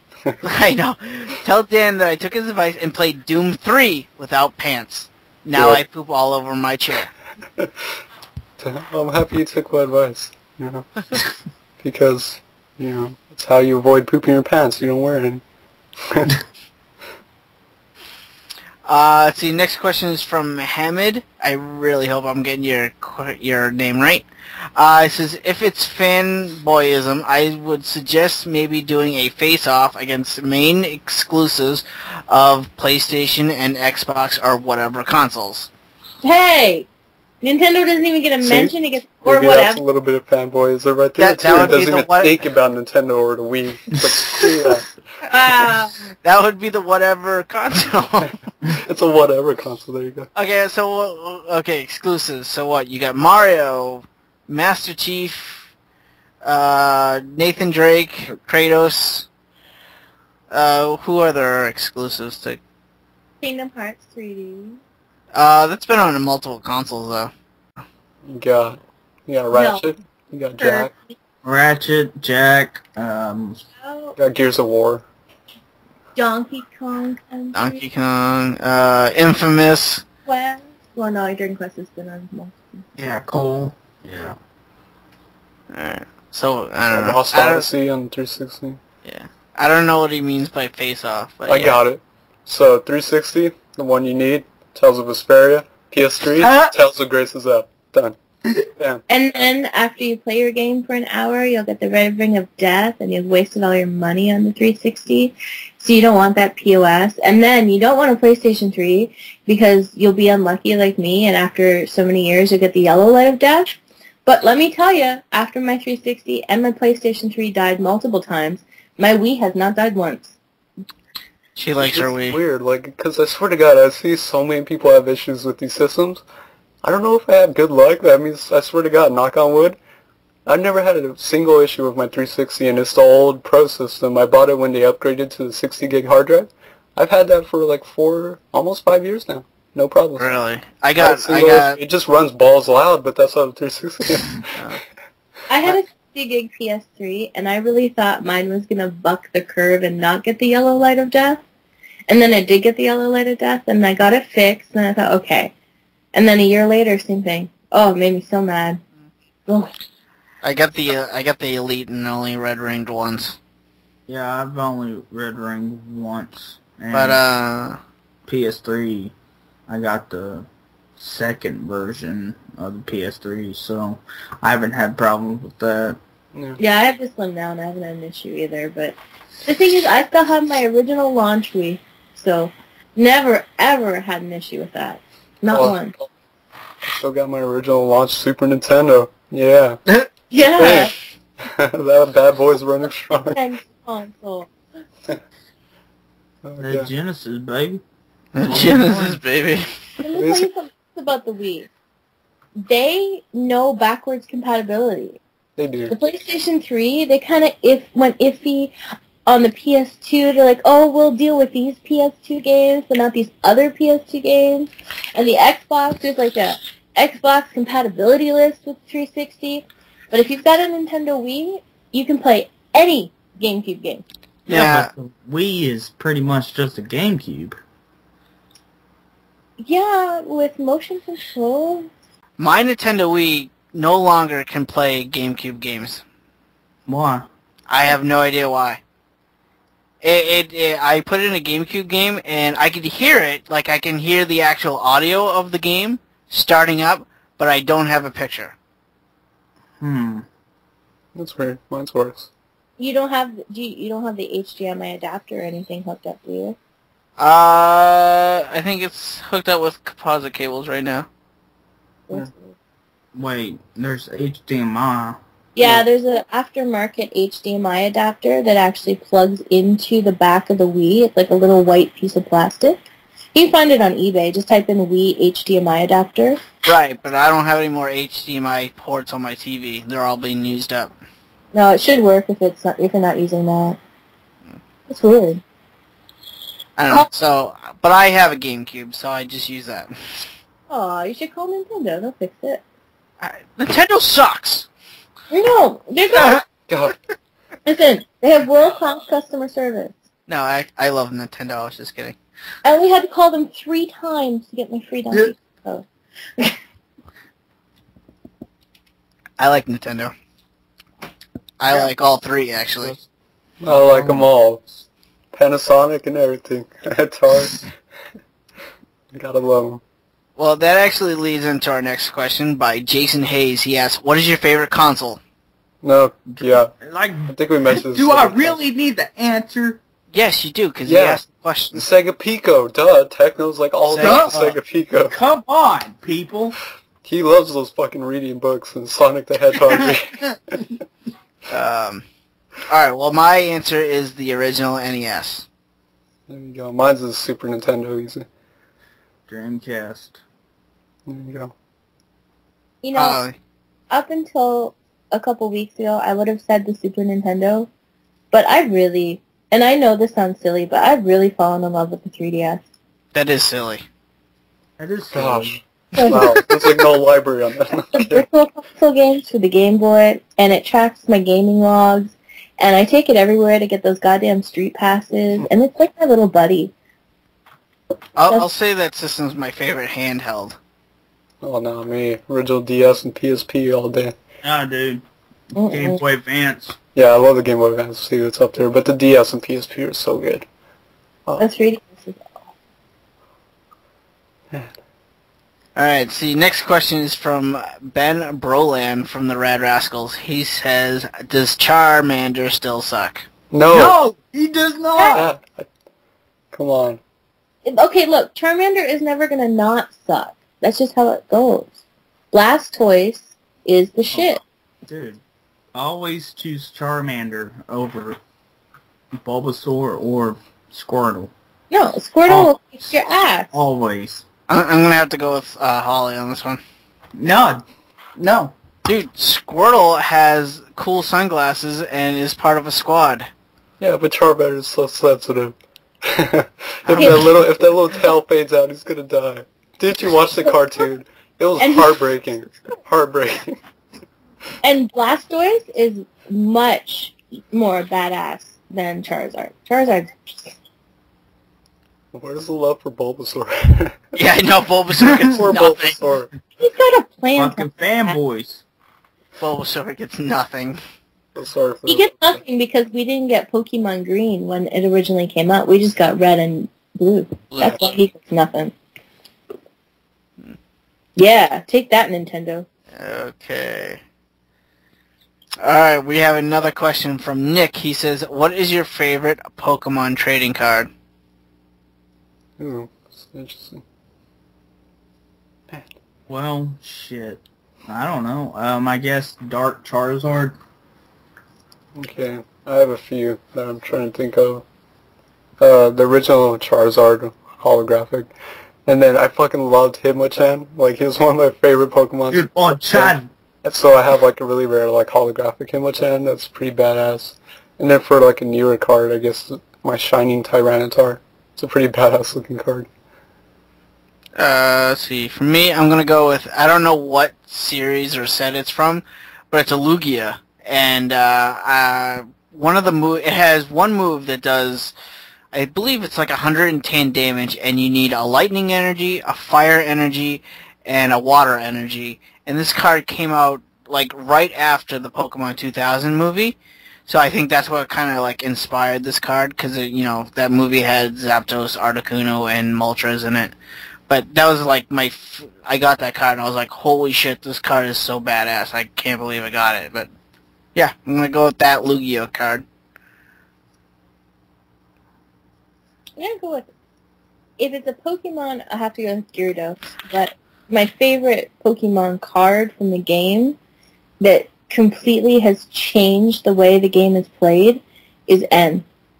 I don't know, if you've played any of the recent games, it'll make sense to you, but N is like in every single one of my decks. What does N do?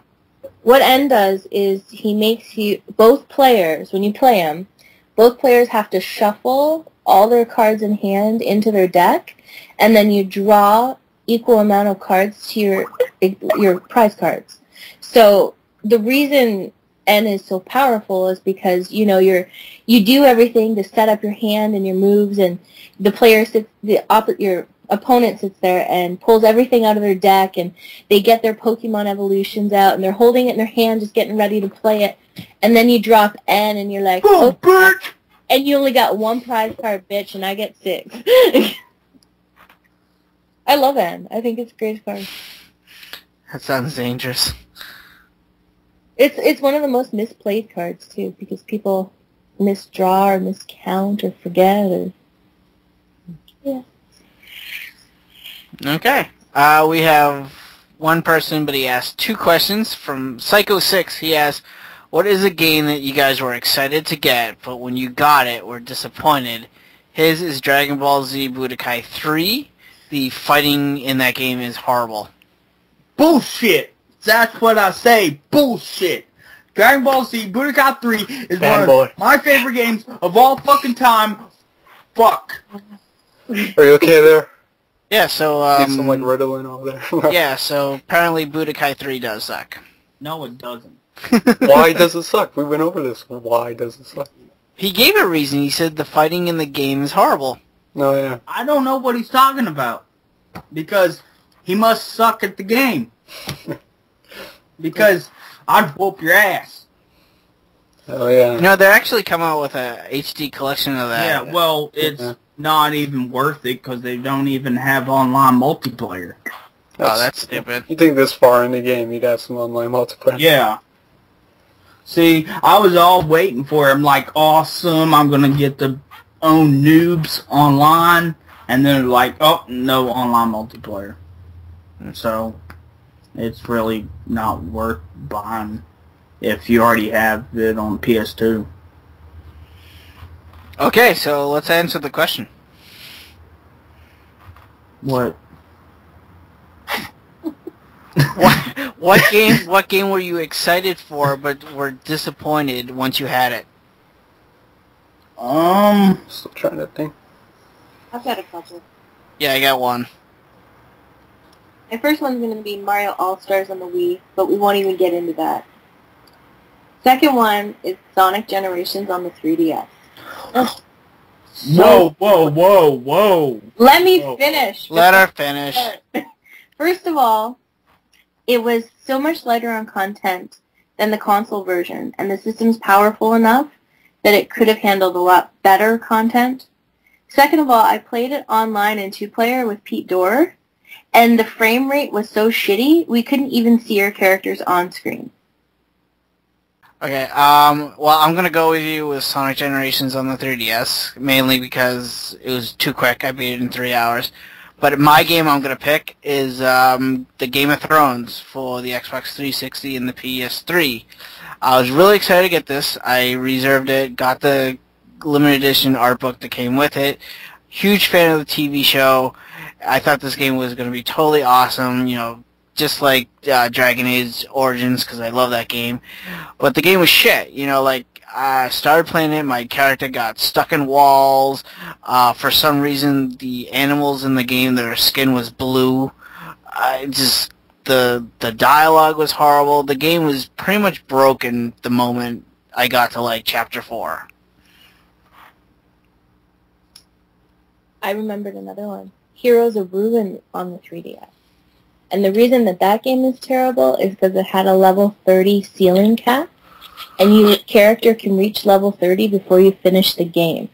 So you can't buy anything else because your wallet is full, your inventory is full, and you can't level up anymore. It was terrible.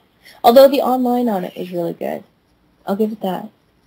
Had good netcode, but at level 30, I mean, how much online play could you play? Oh, still makes me mad. How about you, Dan? I don't know. Like, a lot of the games I bought or was like really anticipating, I actually really enjoyed. But I don't know, maybe Persona 4 Arena in a way, because I thought I'd play that game a lot more than I. Well, like, it's a damn good game, don't get me wrong, but I kind of expected to play it a lot more. I expected to be able to play like some online and all that, and by the time like I got around to it, like, I was really busy at the time, and then by the time I got around to it, the online community was just dying off so fast, and I didn't want to play with all these like tryhards online, which is a lot of Japanese people playing Persona 4 Arena, especially when you got the PS3 version. But I don't know, it's maybe because it's a fighting game too, and I knew like it's really hard to get all that money and squeeze all that money of like $60 out of a fighting game, because sometimes it just doesn't feel like there's enough content unless you're going to play it online and get really committed. But yeah, it was a good game, but I don't know. I feel like I probably could have waited. Techno, did you say one? No.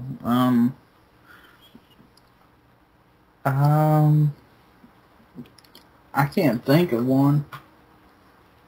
You've never been disappointed by a game that you really wanted? Not really.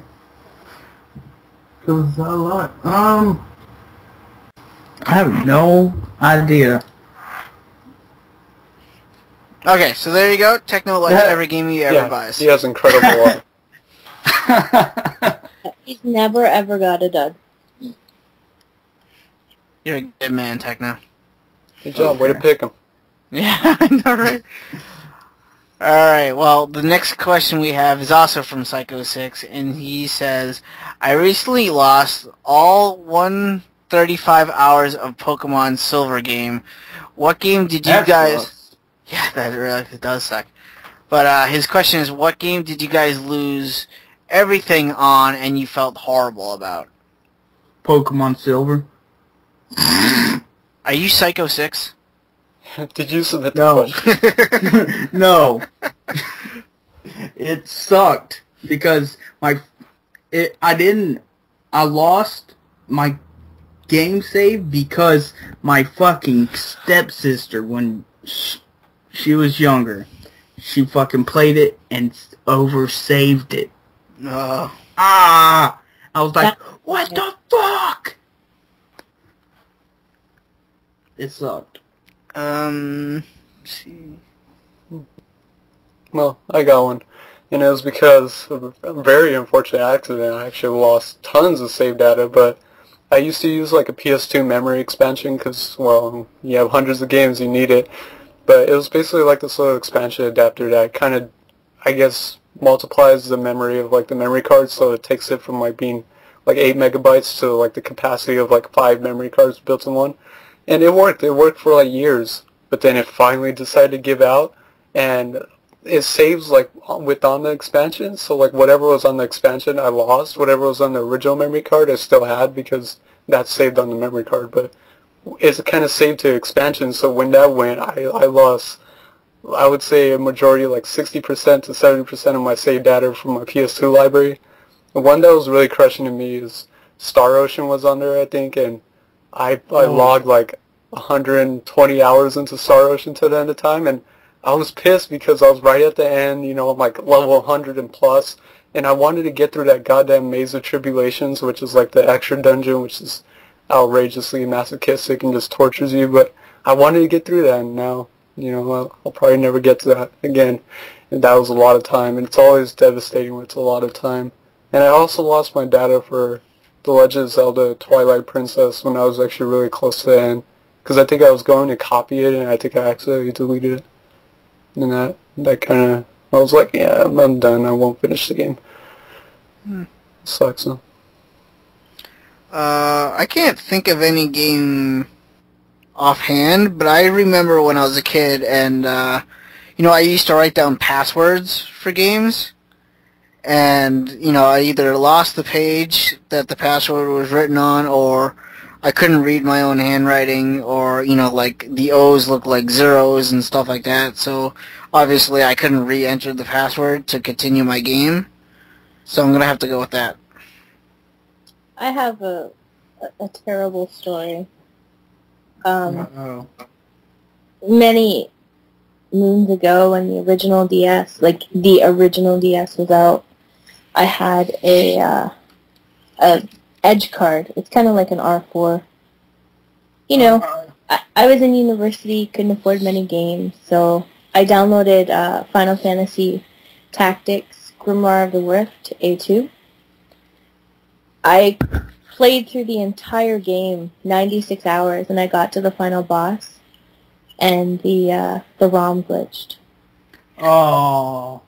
Yeah, that's why you should always buy legit games. I really just should have spent the $40, but learned my lesson, and I actually threw the Edge card away after that. I was like, no more of this crap. Good. I was so angry.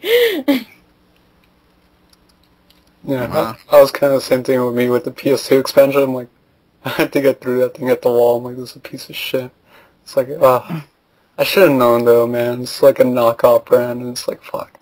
It's like I just didn't want to buy tons of memory cards and I have to keep swapping them out and remembering, okay, these games are on this memory card and stuff like that. Yeah, it never pays to be cheap when it comes to RPGs. Yeah. Yeah, just really, your save data is more valuable than the game usually. Yeah. Oh, it kills me. I'll never beat that boss because I just cannot bear to go through that game again. Yeah, it's the same thing with Star Ocean. It's like, I want to get back to that dungeon, but that requires, you know, about 80 hours to clear the main story, and then maybe another 20 hours to get to where I was. Oh, I don't even want to think about this. Horrible, but maybe someday I'll have tons of shit ton of free time and run through Star Ocean again, but I don't think so. I was kind of pissed too because I started up a game I was actually really enjoying called Wild Arms 3 on the PS2. It was pretty damn good. I was loving it. I think I got like 10, 15 hours in, and then that's when the expansion gave out, and I'm like, damn. So I haven't went back to the game because I just haven't been filling it, because I was actually like really sad after like my PS2 expansion crashed to the point where like I was like, I don't even want to play any PS2 games. Like, I don't even want to see them. You know, so I can kind of understand where he's, like, when you lose something that bad that it affects you to a point where you don't even want to play that game anymore, or, like, see it, hear it. So. Yeah. Makes it not fun, that's for sure. Good question. Yep. But that's actually all our questions, so... Sweet. Yep. Those are some good ones. Keep them coming. Yep. We want to thank everyone who's asked a question, and if you guys want to ask us questions for the next episode, where can they do that, Techno? Well, we have that Pete Door's Game Room forum. Thank you, Pete Door. Thank you. And we have an email, which is what, Dan? Okay. He doesn't know. It's PressStarPod@gmail.com. Something like that. Yes. Well, yes, it is. Yeah. And we also have a Facebook page. Mm-hmm. Go like that shit. And we also have a Twitter account. So you can ask on Twitter. Tweet your twats and twats or tweets. Sounds so wrong. Yeah, I think it's tweets, dude. Yeah, I know. Waters. Twat. It's That sounds so dirty. Alright, it's tweet, man. Come on. So ask us a lot of questions, because we like questions. Yeah. Okay. So you guys want to get games we've been playing? Yeah, I got a fucking big-ass list. Well, make it quick. Ladies first. Yeah. Ladies first. Okay, let's do it. So go ahead, Techno. Oh, that's not funny. I laughed. Well, Holly, what have you been playing? Well, I just finished Skylanders Giants on the 3DS, which is the most horrible money pit of a game, but it's actually a lot of fun. But it's a horrible money pit. Oh my god, it's a horrible money pit. I don't think I've ever spent so much... I would never spend this kind of money on DLC in a million years. But you give me little plastic toys, and I'm like, okay. I mean, if they ever make Pokemon like this for like 600 and whatever, I'm so screwed. Like, I may as well just like sign my paycheck over to Nintendo. But yeah, I finished Skylanders Giants on 3DS. It's pretty good. I enjoyed my time with it. And I'm still playing through Pokemon White 2. And I started playing Mario Land 2, the 6 Golden Coins on the Game Boy. I love that game. I know. Oh, I love that game. And, you know, I was playing it. It was one of my favorites as a kid. Like, it was my favorite Game Boy game. And I have it on the 3DS now. And I just don't understand why they could be so creative back then, yet they can't do it now. You know what I mean? Like, if they could remake that game in 3D even, and in color, with the carrot power-ups and all the different levels, I mean, I would be thrilled. I'd be over the moon. Like, Mario Land 2 being remade would be awesome. I'd drop $40 on that. I just don't understand what they're... so frustrated lately with Nintendo. Yeah, that's really all I've been playing. Cool. Techno, what have you been playing? Oh, well, let me see. Pokemon Soul Silver. Yeah. Seriously? Pokemons. Yeah. Good man. I want to get one of those. Dude, do it. Yeah, because it's been so long since I played Pokemon Silver. And I don't have it anymore, because that was the only time I sold games, was my Game Boy collection, and I kick myself all the time for it, because the Pokemon games are worth so much. I still have Pokemon Blue, my childhood copy of that, thank God, but I really like Silver a lot. So I probably will get that. Sonic 2.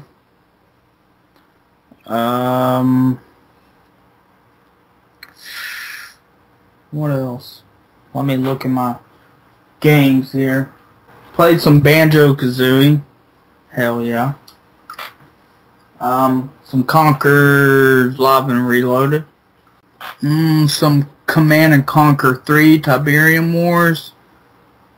And some StarCraft. Oh yeah. StarCraft. It's good. And I did play that Star Wars Episode 1 Bracer. Yeah, how'd you like that? The default difficulty is way too easy. Okay.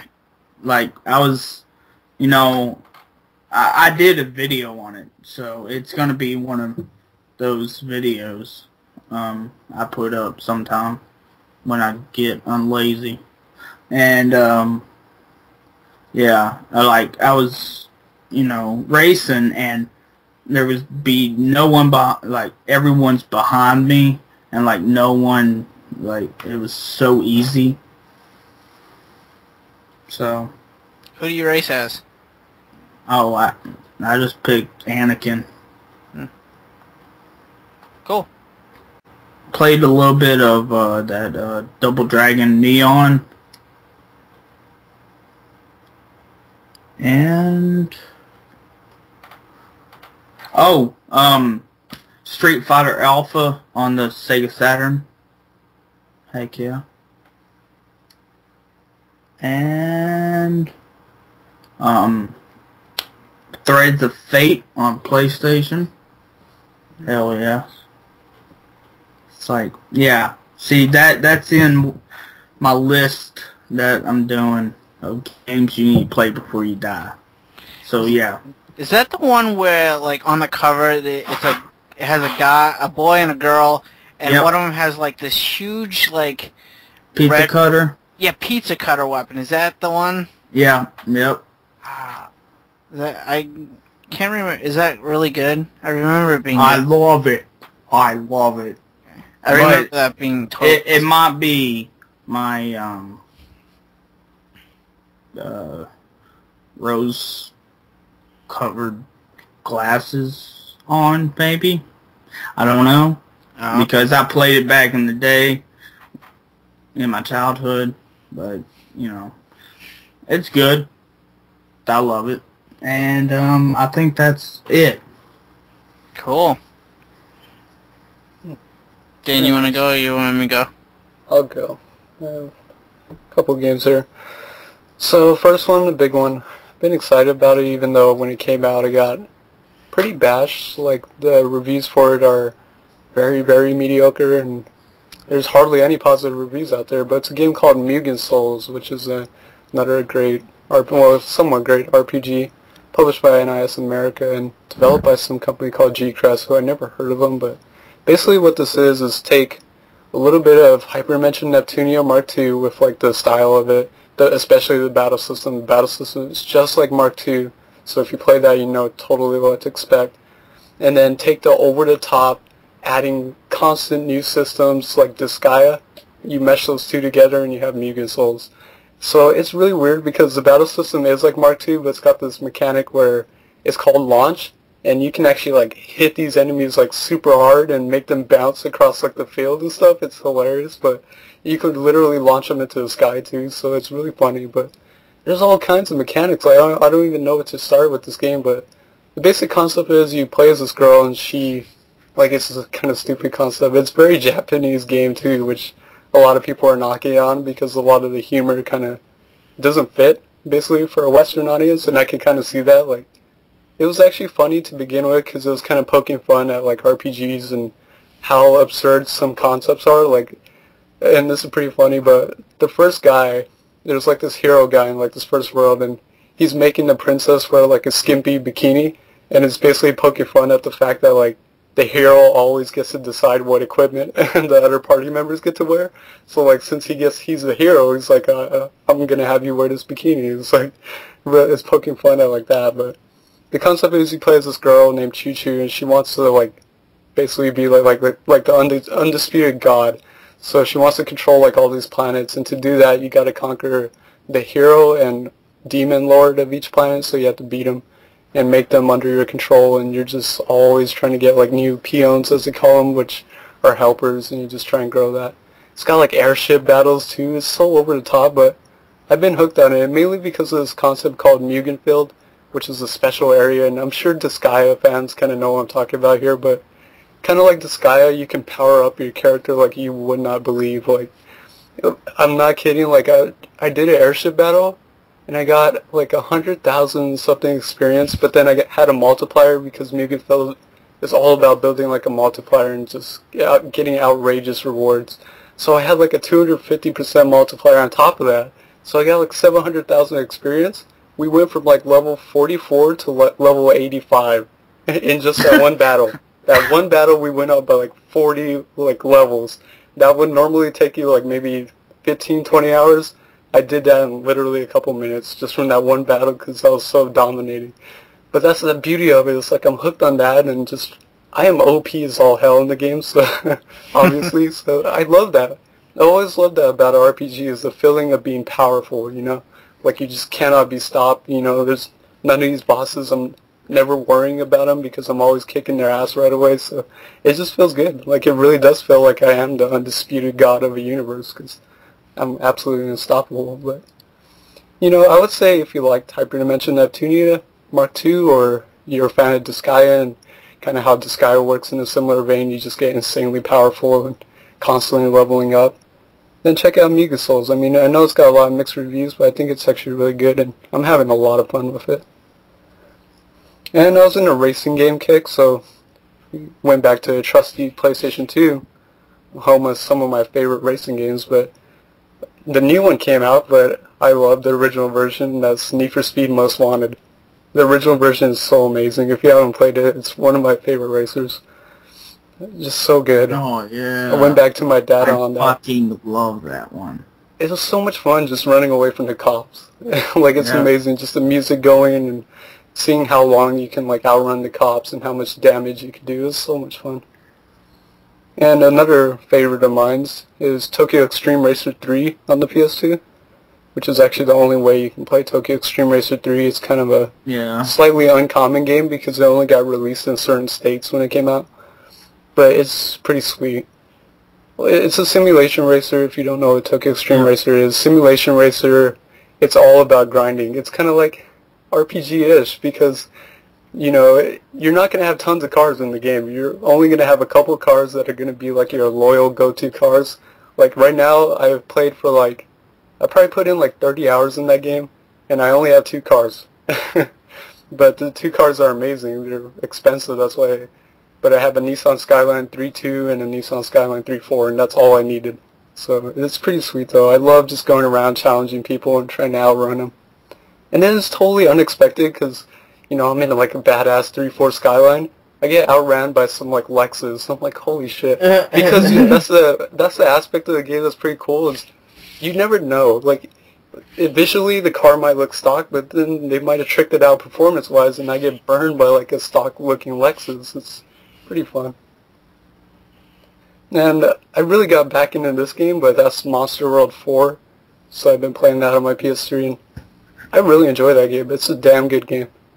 But I'm kind of currently stuck on the Ice Pyramid levels, because, you know, a lot of the levels were very straightforward, you know, and then you get to a boss and progress to the next world. But this Ice Pyramid level has a lot of, like, puzzle solving, and it's really cryptic and a really long level, so I've been having a hard time with that.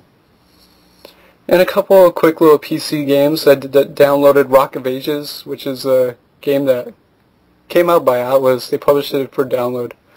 It's a really weird game. Like, it's a tactical, like, you know, a tactic-based kind of game, but the premise is you're competing like a versus mode with gigantic rock balls, and you try and roll them to the other opponent's door and break down their door so that you can kill their leader by rolling your ball over them. But it's really over the top. So you build like little catapults and walls to try and slow down the other enemy's ball, and it's just so over the top and fun. I really enjoy it.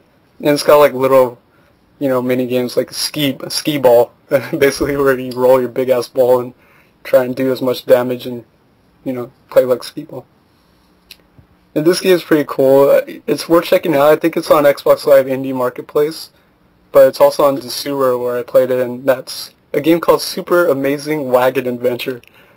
And this game is amazing.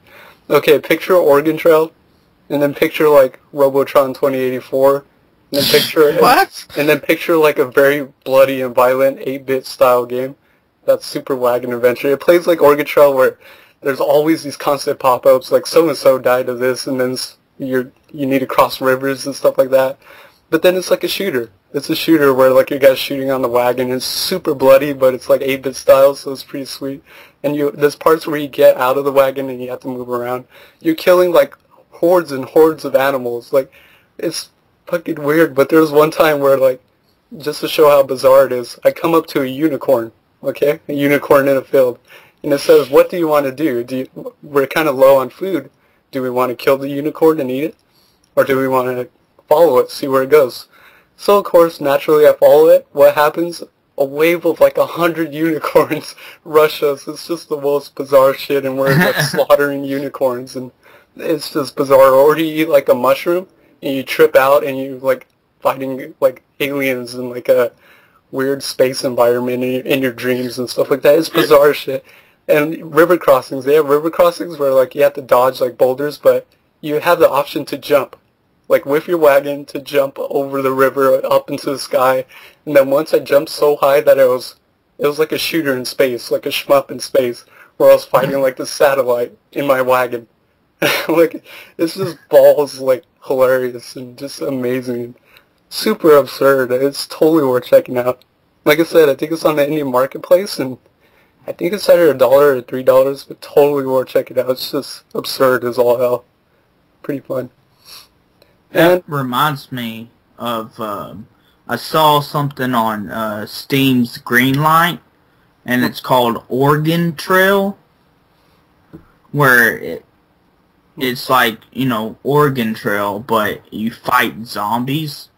Yeah, there's probably interesting stuff on Steam Greenlight.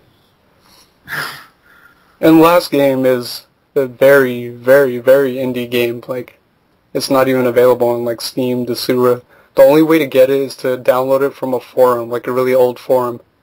And I think Slender honestly took heavy inspiration from this game, so I don't think Slender is the first of its kind. There's a game called Hide, and this game is weird. Like, I played it like on Halloween actually, and picture like the style of like an Apple II computer, like an old DOS computer. You know how it's like they try to do 3D, but it's like extremely pixelated. Everything's like monochromatic, black and white. It starts you off in the game, you're just a figure, you have no idea what the hell you're doing. You walk around and all you can do is walk around. That's all you can do. So it drops you in with nothing. Like no instructions, no nothing, there's no title screen. Drops you in and you just start walking. And you find like, kind of like Slender, you find like notes, and like the notes say like these really like horrible words like rape and like incest, stuff like that. I'm like, what the hell is going on with this game? Like, this creepy as shit. And then guys are chasing after you with like flashlights, and you don't know why. Like, they're just chasing after you. It takes place in the forest, and you just have to hide. Like the game suggests, like you can't get caught. And it was just scary. The scariest thing is just, you know, hiding. Like, you know, for me, one of the scariest things is just getting chased. Period. So like it was really surreal to play a game where I don't know if I'm a good person, a bad person, and I'm running away. And I don't know what these people are going to do to me if they catch me. So it was a very bizarre game. So if you like Slender, I think it's good to see where Slender probably got its inspiration. So that's actually it. Those are all my games. Pretty cool. Let's see. I've been playing a lot since we were off last week. You guys remember when I was playing Doom 3 and I said it was okay, it was kind of boring, it got near the end? Mm-hmm. Well, I punished myself again, and I played... Good man. Yeah, I know. I played Doom 3, the expansion called Resurrection of Evil, and basically this is a story taking place, I think it was a few months to a year after the events of Doom 3, and it's the same thing, dude. A team goes in, discovers an artifact, you gotta take that artifact out, you know, and either destroy the enemy or save the world, or in this case it's Mars.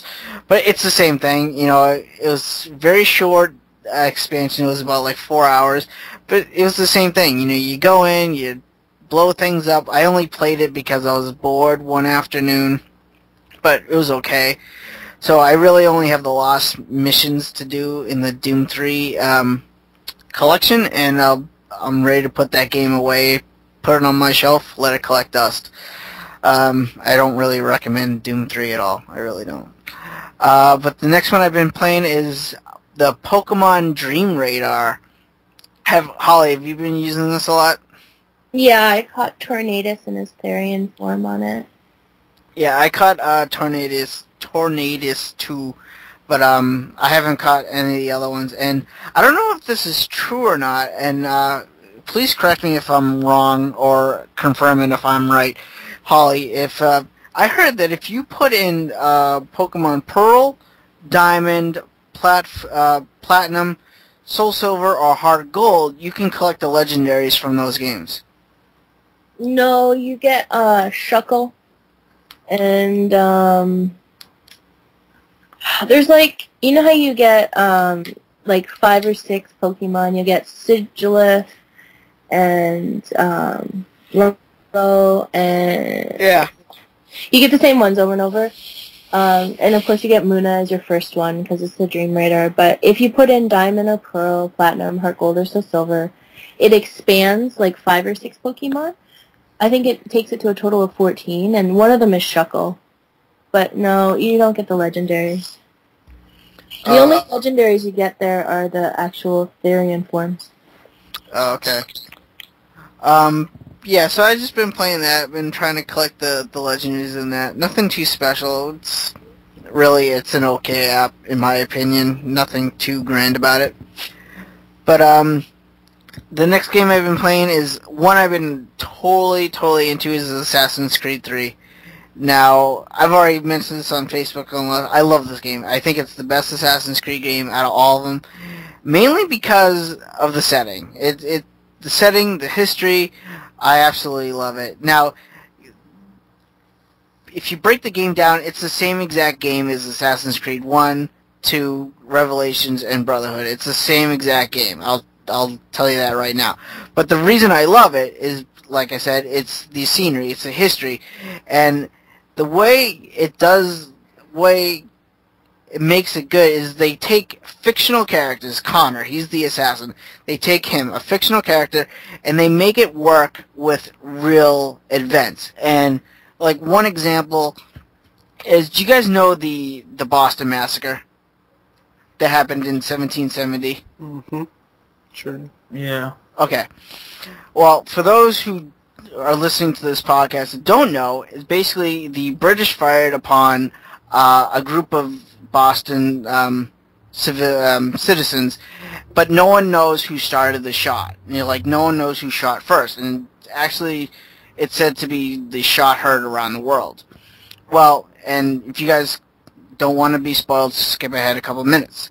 But the way they work that historical event within the game with these fictional characters is Connor, the assassin. He was about to assassinate, a bad guy in the game. I'm not going to mention who, but one of his associates was on the rooftop, as a spy, and he shot into the air, just at random, and that was the shot heard around the world, which caused the British to open fire on the Boston civilians, which, killed the 5 or 6 men during that massacre.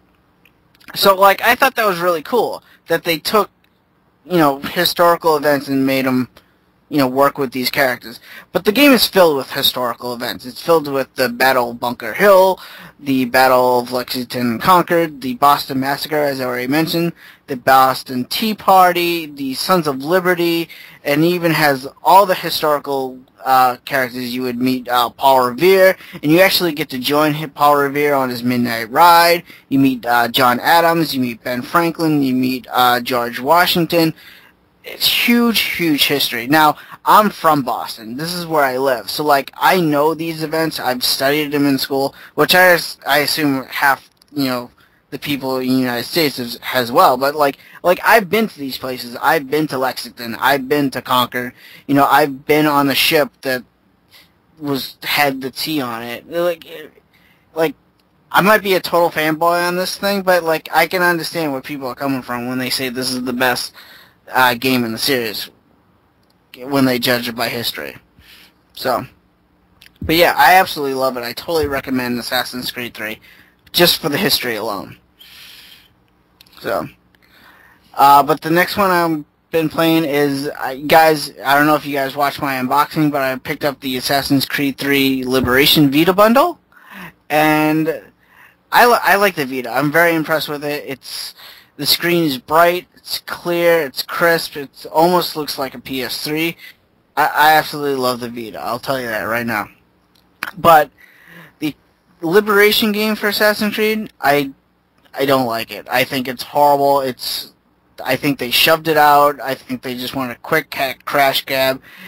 And the reason why is they force you to use the back touchscreen of the Vita, which I absolutely hate. That's the only thing about the Vita I absolutely hate is the back touchscreen. I think it's horrible.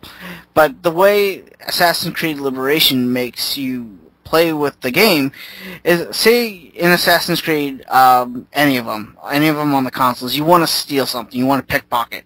Basically, you just hold down the circle button to pickpocket anybody. It's really easy. It takes about 10-15 seconds to steal something from somebody. Well, on the Vita Liberation game, basically you have to tap the front touchscreen to select your target. You have to walk up to that target, and God forbid if they're moving around. Then you have to hold down the left trigger button, and then you have to slide your finger down the back touchscreen to pickpocket. Now, the back touchscreen doesn't really recognize your finger all that well, especially if you have multiple fingers gripping on the system itself, because the thing is so damn small. You have to hold on with multiple fingers touching the touchscreen. It's a pain in the ass. That whole back touchscreen is so not needed, and I really hate it.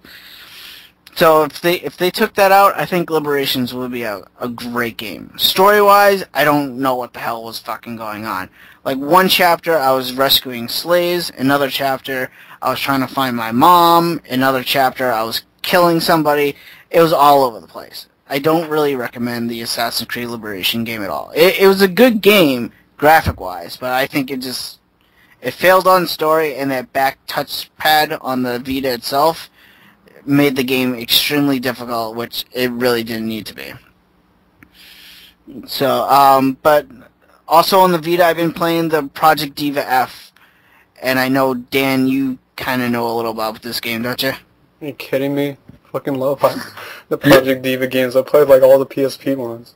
That's one of the first games I'm getting if I get a Vita. Dude, I love this game right now. Like, if you guys don't know what Project Diva is all about, basically it's a music rhythm game, and the music is in the style of, like, I would guess J-pop is probably the closest comparison. But yeah, it's kind of difficult. I'll give you that, because the way the game's played, you have to hit the buttons that correspond with the notes, like triangle, square, X, blah, blah, blah. But, like, there's a gauge at the bottom of the screen. And I don't know how you pass a song, but I assume you have to fill the gauge at the bottom of the screen a certain amount before you can actually clear the song. And I keep failing that. Like, I'm just shy by, like, a couple of notes. So it's a very difficult game. And then being on the Vita, there's some notes where you actually have to, like, slide your finger across the front touchscreen to actually, hit the note. Well, I don't like that. Yeah, it's okay. It's not really as bad as it sounds, because you do have to swipe your finger across, but then, like, it also it'll switch to, like, the circle or the triangle button or the square button. But they don't do it, like, extremely fast, or at least I haven't selected the mode that's, like, hardcore, because I can't read the damn Japanese language. And it's kind of weird, because I know what you're talking about with the long notes. PSP ones, you just, like, it'll have, like, a button, like X, triangle, circle, square, and you just hold the button. I prefer that. Yeah, they do have the notes where you just tap it, and then the long notes where you gotta hold it down. But then, like I said, being on the Vita, they have one where you have to, like, swipe your finger across the top touchscreen, which it's okay. The game is difficult even without that. So, But it's a good game. I recommend it. If you guys can get or import it from Japan, I recommend you guys getting it if you have a Vita. And the last and final game I've been playing, like I've already said, Halo 4. I think it's a good game. I'm not going to say it's the best game out of the series, but it's a good game. It introduces a lot of stuff from Call of Duty, which I really, really like, and it just adds a lot. Because my character right now that I'm basically playing as is I'm going strictly kind of like a grenadier class, and that's basically a guy who throws grenades. Because I've played all the Halo games so far, and my best weapon that I like to use a lot is the sticky grenades. You know, you stick a guy, you laugh, and then poof, they blow up. It's really funny. But, like, I'm going strictly Grenadier, which means I can carry extra grenades. My grenades do more damage. I take less damage from grenades, and my armor power right now is invisibility, but I might change it, because I don't really like it all that. But I've been doing strictly multiplayer, which, you know, is kind of like the main part of Halo and Call of Duty, but I've also been playing the campaign. The campaign's actually really good. The graphics in that, it's like Blu-ray quality. I swear to God, the characters look so real. But I haven't got far in the campaign. I'm only like level 4 out of like 8, so I'm about halfway through. But I don't want to keep rambling on about Halo, but it's a good game. I recommend it, and for people who say Halo sucks, give a damn reason. Yeah, give a damn reason, because I'm sick and tired of people saying Halo sucks. But, yeah, that's all I've been playing. Video games. Video games. They're good. Video games. Games. Well, I think that wraps this up, right? Kind of It does. long. Yep. Episode, was it 58? Yeah. Yep. Alright. So, Holly, we want to thank you for being on. Yeah. Oh, no problem. It's my pleasure.